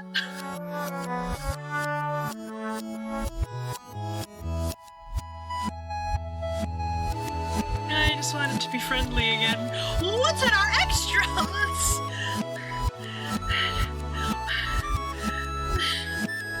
Oh, this is new. What a nice bathroom. Oh, that's the twin girl. That's nice. What's this? This is new. Nothing's new. Oh, there's my wife. Bye. It's so nice.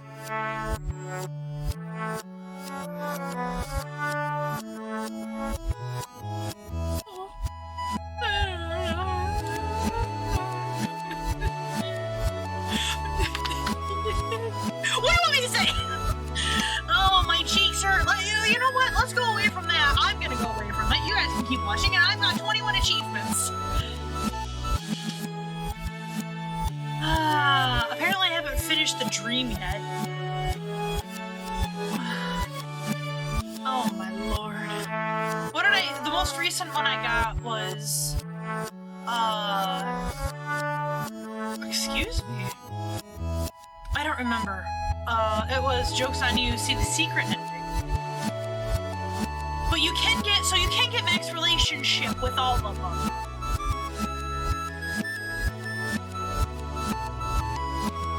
Yay. I wonder if this one whispers. Do you think? Do you think it does? Are the whispers different? Because this is terrifying. But anyway, yeah. So it's yay, clicking companion, jazz hands. I might play this again Sunday, because Mondays are Yu-Gi-Oh! I don't care. Monday's Yu-Gi-Oh! And then, but I might play a special episode maybe Sunday or something. I haven't decided yet. I won't play tomorrow. Ooh, maybe I'll play tomorrow. I could play tomorrow. It'd be later in the evening. But we'll see. We'll see. Keep an eye out. It might be later than 6, because I do have to get my boa constrictor some food as well. But yeah, this game is not at all what I anticipated. Fucking Gregor down there being a little weirdo. I hope you guys are enjoying it as much as I am. It's definitely got the super spook factor. Dude, this game has given me more goosebumps than, like, Corpse Party did, I'm pretty sure. I don't know why. I have a demon screaming at me from somewhere. It's so nice. I like that the music's not cute anymore. So I wonder if it'll change if we get a different ending with the others. Like, if we get a Gregor ending, like, do they all just turn bad? And also, these are probably the same. How do you max your relationship with Mariah? No? Alright, well, this was a joy. This was a treat. This was a hoot and a holler.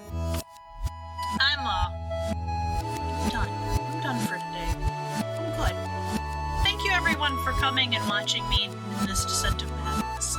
And I hope you're enjoying it. Bartholomew screams his delight. I'm gonna turn the music down just a little bit. Yeah, I hope you all enjoy. I like it. It's just really spooky. And I'll try not to play it by myself so you guys can see the other endings too. But my throat's sore from all the voice acting, and I hope you're enjoying that too. But okay, I'll either see you maybe tomorrow or Sunday. And we'll do a super long one and get all the endings. We'll get all the achievements on this one. But alright, see you guys in the next video. Bye!